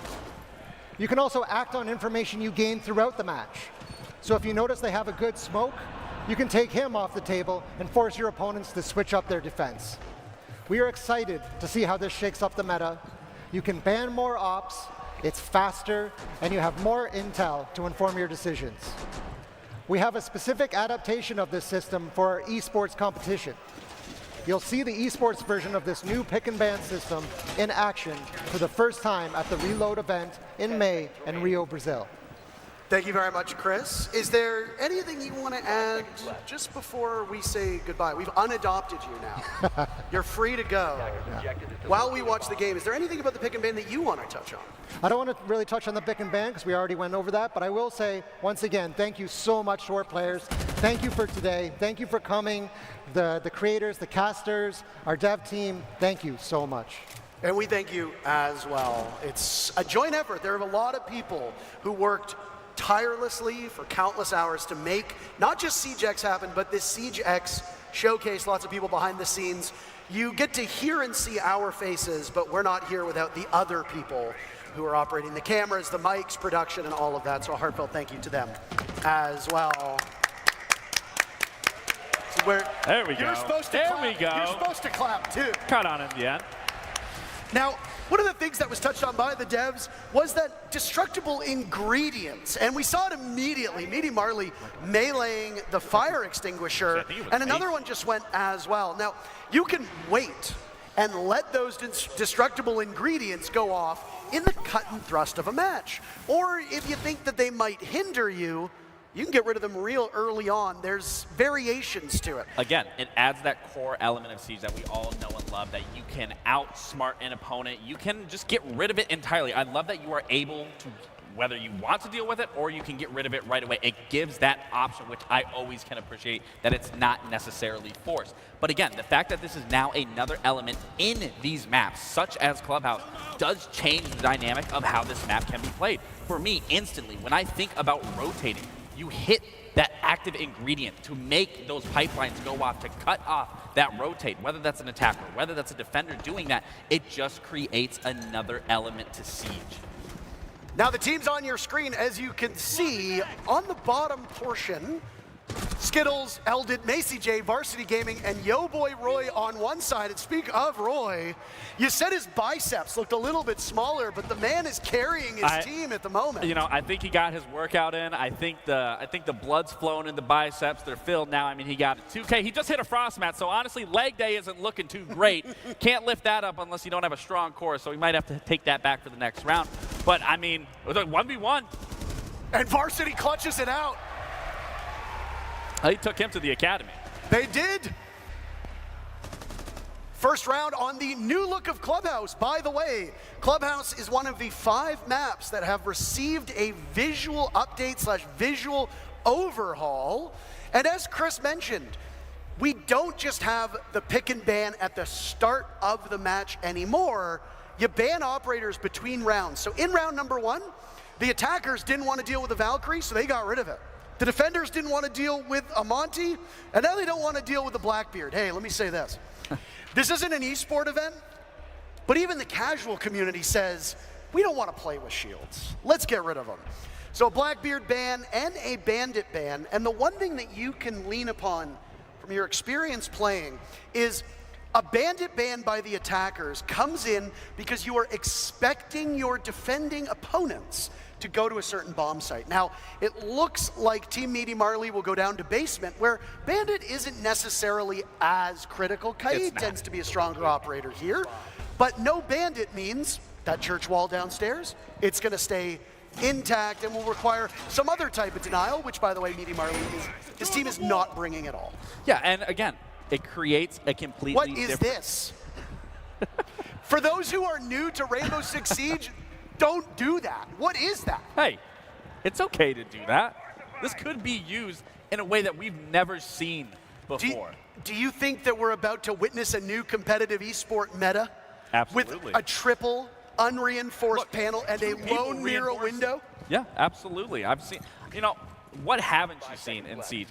It's endless opportunities, abilities. I just saw 3 cap cans at the front of that door. I don't typically see that. So the fact that we're seeing a mirror on an unreinforced church wall, it makes sense. I'm going for a spawn kill here, but Ross can't get it done. But back to your point of just, you know, getting rid of certain operators through and through without each round instead of it being at the very forefront of it, again, creates such a different level in how you want to approach Siege. And that's always been the beautiful thing about Siege. It's you can't get too comfortable. The meta is constantly shifting. And I think we can all agree that you need to be on your toes when you're playing Siege. Thank you to Rolo for showing us how the weapon inspect plays in. I will say, with all the changes we've seen, the audience did seem the loudest at the weapon inspect. It has been rightfully so, but I gotta also very say, well received. The visual enhancements as well. Clubhouse looks absolutely beautiful. That drywall looks like it was put up yesterday. I think you could smell it if you were in the lobby. I can. Smells like a new build. Which, by the way, seems like CJX is. Now, we both come from esports, so we're going to take some time to actually cast this like a real esport match. We'll also take some time to be a bit more casual in the way we go about this. And all of these players currently competing know Clubhouse. It's one of the oldest maps. It came with the game in launch. It was the first map to receive an update, tweaking it to make it more competitive for where Siege was at. As the game evolved and we got more operators, maps became harder to defend, harder to attack, and they needed some refreshments. Clubhouse was the first map to get it. There have been a couple since, Oregon, Cafe, Chalet, etc. Varsity Gaming's out here. Farming clips, but Somebody it's talking about Varsity just got put down. Macy and Narco as the last 2 left. Diffuser running away, and a counter disable as Macy sweeps in. And he blows the doors off of the defense. Macy as well, one of the OGs, making content since the game basically first launched. There's a lot of Siege veterans and Siege royalty, if you could say that, in this lobby. Without a doubt, and of course Macy's going to know how to play those post plants. I mean, you see his videos that he uploads. Macy does a very good job at capturing how Siege is played at a tactical mindset. He has a very, very good understanding of the ability to outplay an opponent. And again, for that post plant, easy, he gets it done. But again, seeing these bans come out, now the Dokkaebi makes sense. Vigil on a Clubhouse, little skeptical of that ban coming through. I think there are some operators on that list that you could get rid of that would help you on those defensive halves. But, oh wait, no, I believe that's the attacking half. That is my correction. I don't think for the attackers you really need to get rid of a Vigil on here. But again, the fact that you are now able to just get rid of these many operators throughout the game, it's a completely different look. We are running out of time for you to get access to the dual front beta. So if you are just tuning in, hurry. link your Ubisoft account with Twitch, and then watch either this stream or one of our partnered streamers, and you'll gain access to the beta code after about a half hour or so. You hope that Team Meaty Marley are able to bring this one back, because typically Clubhouse is a defender-sided map. The fact that Team Skittles are already off to the races with 2 rounds is a bit abnormal for what we see out of Clubhouse, but hey, it is a show match. This is not the epitome of competitive, and most importantly, it's not an esports competition. Well, I think it's just, when you look at Roy and you look at Varsity, he's kind of just taking him to school, and Roy's taking him to the gym. They're both educating Team Meaty Marley on some degree. Yeah. It's a cheeky little angle that we just saw from Rolo in a spot that was popularized in esports called the Adam spot, as there was a player named Adam who at one point in time hid there as a vigil, went undetected, and then got an ace as he came back. What on earth? Atheno capitalizing off of that. Rasco trading back as Varsity gets 1 for Team Skittles. I feel like I caster cursed this team, Gabe, as it's only Yo Boy Roy and Eldid as the last remaining. They'll plunge through the smoke of that fire extinguisher in the hallway. Marley lets the sledge of Yo Boy Roy swing by. We're not even a minute in, but Rolo blows things up with a nitro cell, and Team Meaty Marley is on the board. There we go. Get the 2-piece with the C4 from Rolo. Again, that's going to be a TikTok clip that I'm sure she's going to upload as soon as possible. They're all farming clips. They're all farming clips. Okay. Side swap has now come in, so as was discussed by Chris, but Gabe, you can touch upon, when you're on attack, you ban a defender. Correct. When you are a defender, you ban an attacker. So gone are whether you want to remove one or the other. Now it's just locked in, you tackle it head on. Team Skittles, whatever bomb site they go to, which looks like it'll be one of the upstairs bomb sites, CCTV and cache, they don't want to deal with a thermite. Thermite is so strong on this bomb site, not just to open up that CCTV wall, but additionally to open up the other portion of the upstairs, which would be the jacuzzi wall or the construction wall. It's going to hinder the attackers. Which we're not only seeing a bandit brought successfully, but we are also seeing that mute just for that little extra bit of reinforcement to make sure that any bit of denial on those walls is going to be warded off. But that goes into, once again, the picks and bans. That the fact that it falls off on behalf, that you are now seeing what the other team had to go against, what that defending side wasn't successful with, you can essentially get rid of once you get to that level and know exactly kind of the approach and how you want to play your defenses or how you want to play your attackers just based off that first half. Bomb located by attackers. Looking like it's going to be a pretty default setup from the side of Team Skills. Nothing too crazy here. I am expecting Varsity to either bandit trick this wall, which I think that's what we're going to see here. He's going to bandit trick the server wall. And then the real question is, how is Team Meaty Marley going to play into this attack? For those that are unfamiliar with Siege, and I mean, I suspect there's a few people watching who haven't had full hands-on experience with the game, when you reinforce a wall, it means that you need a specific gadget to cut through that steel reinforcement. Thermite is one of those operators. He was the one that was banned by Team Skittles. You see that Rasco, playing that ace, will have access to it. Atheno also has access to one of those gadgets. When a bandit puts down those batteries, it electrifies the wall, which prevents that hard breach gadget from going off. Varsity just put down a new battery, destroying one of the gadgets, but he wasn't able to get both walls in time. So there is now an opening through that reinforced wall that the attackers can use to their advantage, but holes work both ways. Defenders can use it too.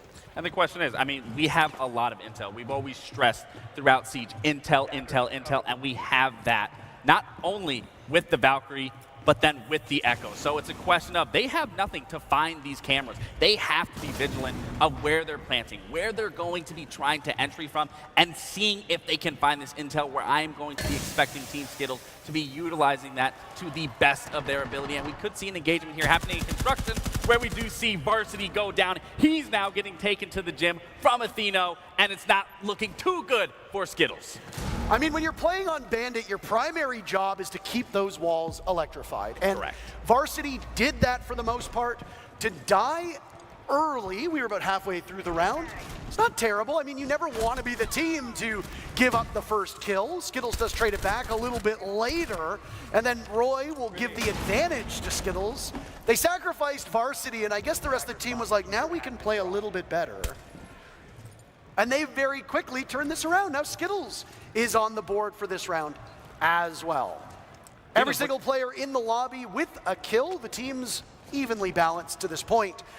And boy, oh boy, what a heady task for Rasco and Atheno. On the right side of your screen, you see our free cam showing off part of the objective, but Team Skittles is just indomitable. Macy J closing out the round again.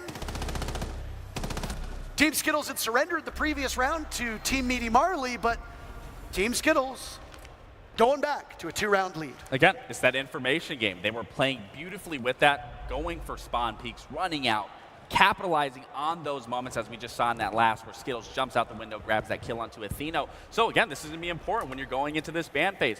What is your opponent using that is catching you off guard? Get rid of that information. We aren't going to get rid of that information.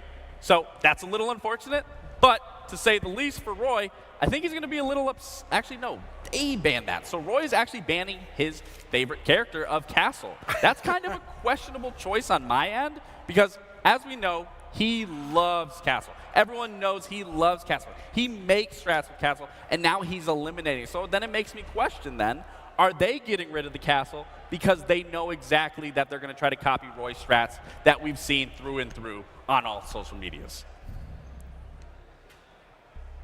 We are very quickly on match point. With a show match, we are playing by the ranked rules. So if you are new to Rainbow Six Siege, or I guess Siege X, as we call it now, this is where the end comes for Team Meaty Marley unless they're capable of winning on attack. Again, Clubhouse is a very defender-sided map. If you play this map, the defenders should win the lion's share of rounds. Team Meaty Marley dropped the ball when they were playing as defenders. Team Skittles did not do that on their maiden voyage of defense. Will they prolong this series, or will that be it for our show match? I thought the teams were a little bit more balanced. I'm a little disappointed that Team Meaty Marley have fallen by the wayside. Marley in particular, it's his namesake. Both of his kills only coming in the first round. I was just going to say, it looks like Team Skittles is actually playing into their setup. Where on the other end, on Meaty Marley's, we were kind of seeing, you know, a little unorthodox setup. It's not to say that unorthodox gameplay doesn't work in a game like Siege, but from what we're seeing just at the basic level, Team Skittles is definitely trying to set up properly and close it out here at a 4-1. Oh! He does catch the mirror, your boy Finally. Roy. He did try to do what Meaty Marley, I believe, was successful in, but couldn't get it done. To continue on, Marley is going to clear with this Nomad. No one's droning for him. This is where you need to be droning. This is key. Quick engagement. Buck ends up capitalizing on it. Now they're in a 5v3. This is actually looking very good. So as you know, I was commending on Team Skittles. There we go. We see that ingredient being displayed right there to block off any rotates going down to those main lobby stairs. Wonderful catch from our observers. But again, this is looking good for Meaty Marley. They just have to play this man advantage. And these players in the lobby likely have hundreds to even thousands of hours playing on Clubhouse. None of those hours played with the destructible ingredients. So I appreciate the fact that they're trying to use them because it wouldn't be second nature to me. I wouldn't think, oh, I need to shoot one of these fire extinguishers. Oh, I need to pop one of the pipes. I would be thinking bog standard executes, let's do what needs to be done, but they're showing off some of the changes to Core Siege, and Rasco flattens Macy J as it's a big round for Marley.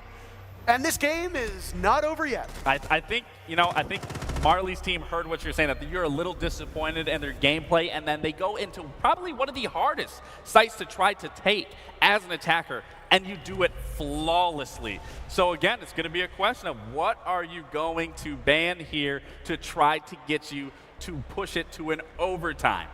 Let's see what we are going to see out of Meaty Marley and from Team Skittles to either help secure the game or push it even further.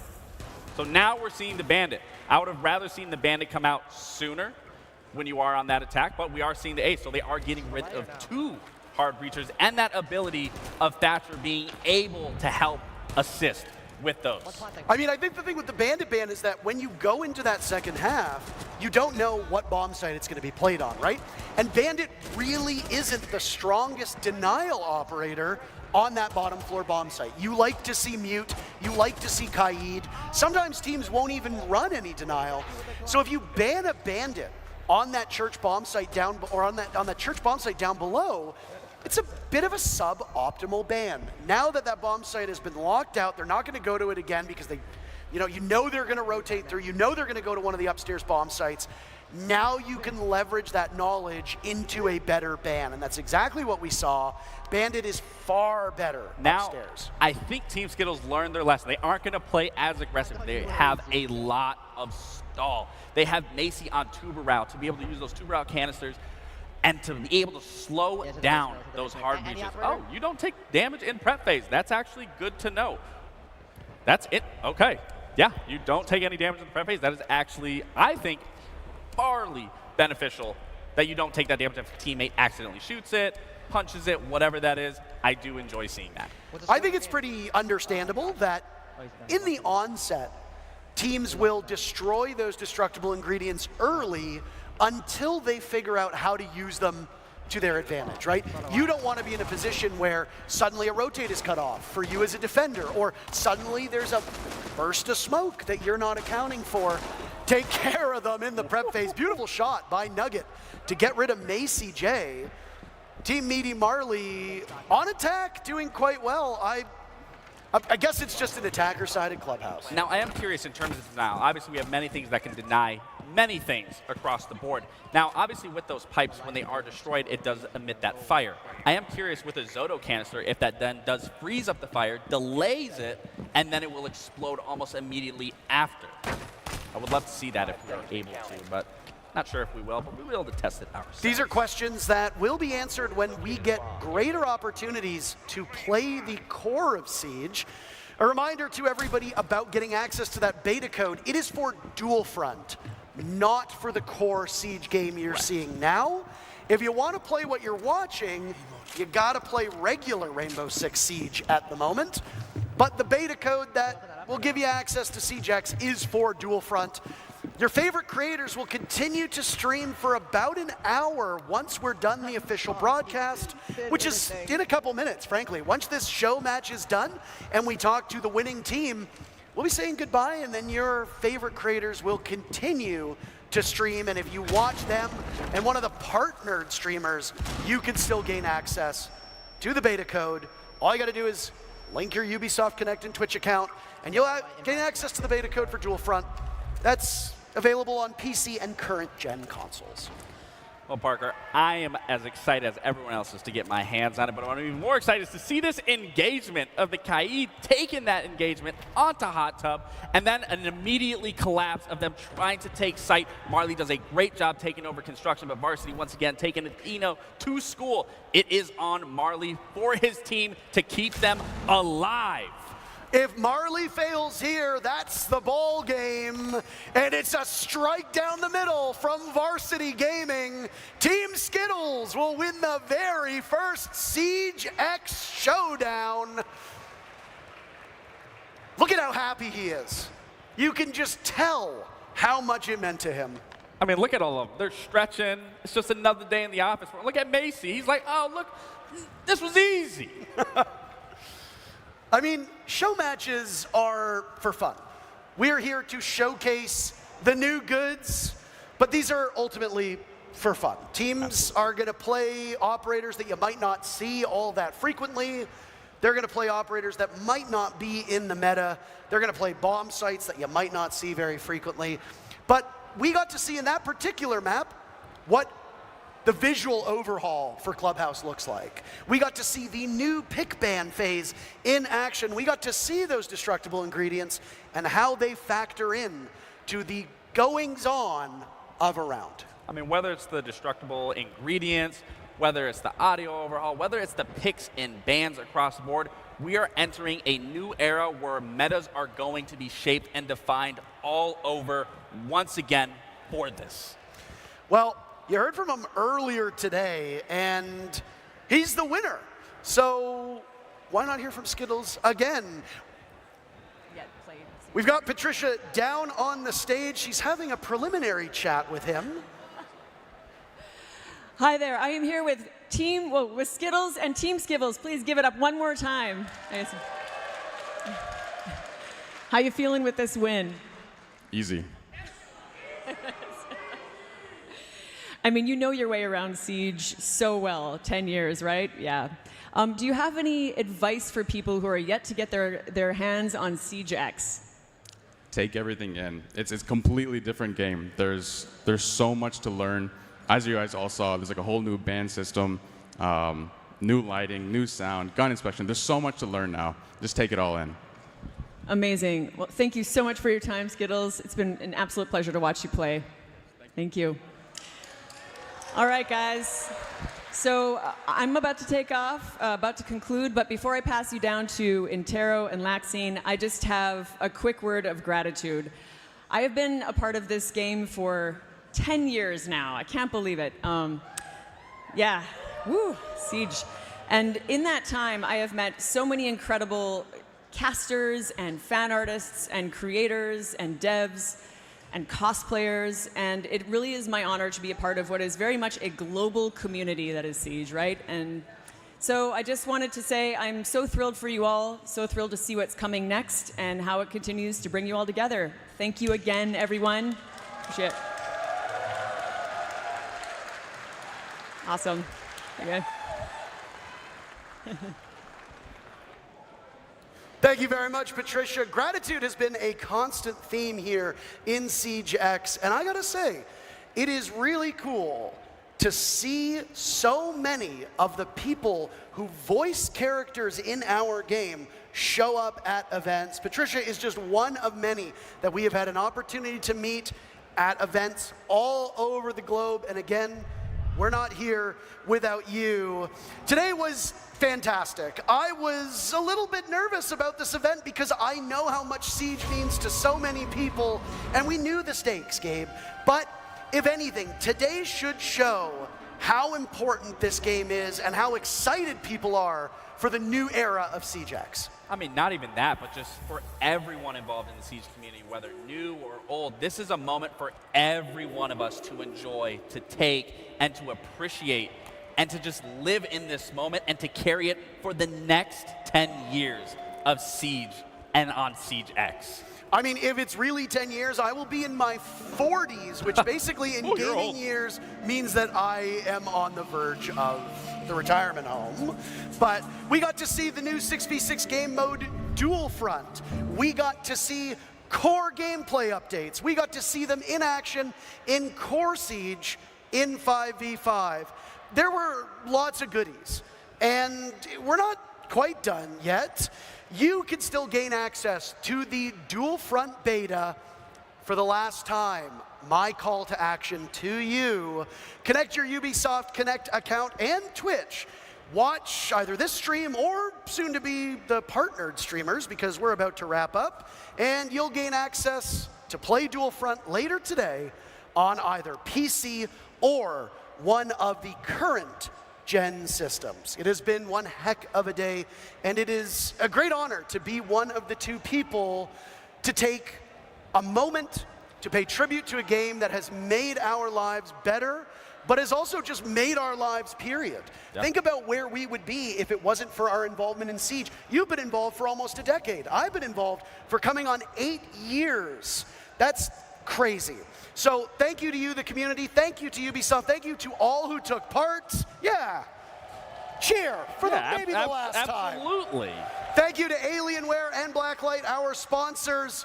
But before we sign off, there's one person who has had an enormous impact on this game, and as I don't want to say breathe new life into it, but it is undeniable that his involvement, his love of the game, and his constant work on screen and off, has made our game bigger than ever. He received a commendation at the 6th Invitational, our World Championship event. Who do you think it is? King George? Not King George. No. It's Jinxie, somebody who has breathed life, I will say it, has breathed life into this game. Jinxie has been able to put a big spotlight on everything from the casual scene, the console scene, our involvement in esports with his affiliation with Space Station. He was honored with the MVP award at our biggest event of the year in Boston just a month ago.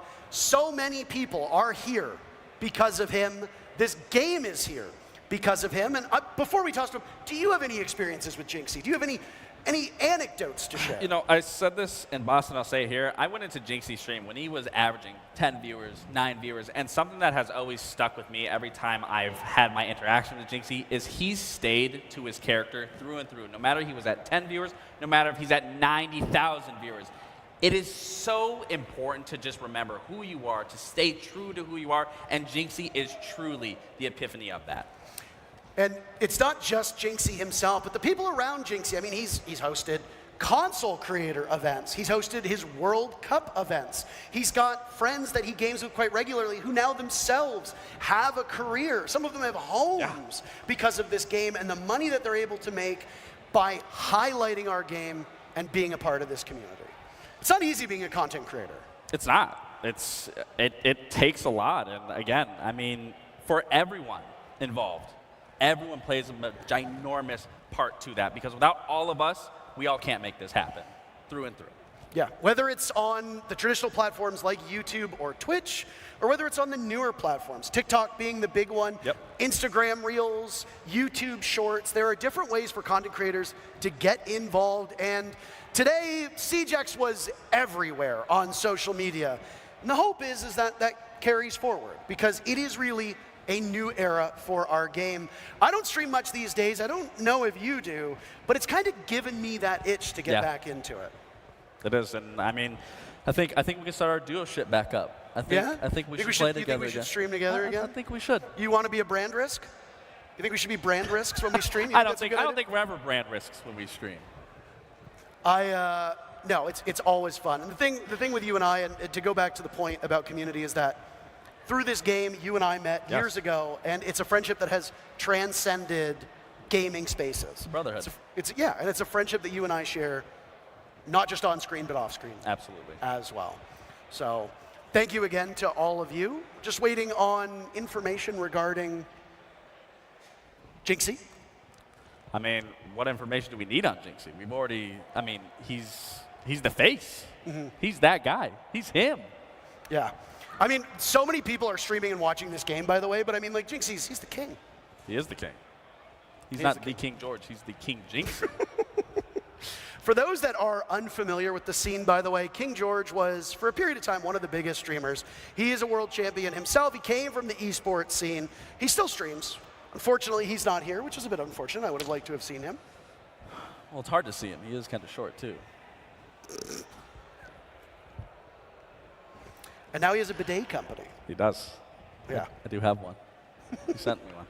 And what was, before we say goodbye, what was your favorite moment of this event so far? Like, look back on all of it. Honestly, Parker, being here from day one and seeing everything that was unveiled here, there is not one specific thing that I can say I enjoy more than the other. This is, for going into a brand new era, all of this needed to happen, needed to be added, and it's just changed the vision and what Siege has looked like for so long and continuing to do so. So to answer your question bluntly, I enjoyed everything across the board. It really was an extraordinary day. And that's the last pun you're going to hear from us, because we're all done. Thank you to everybody involved in this production. Thank you to you for watching. You can still get your beta code. So watch your favorite partnered content creators and play Dual Front later today. Thank you so much for your time. Thank you for your viewership, and take care of yourselves.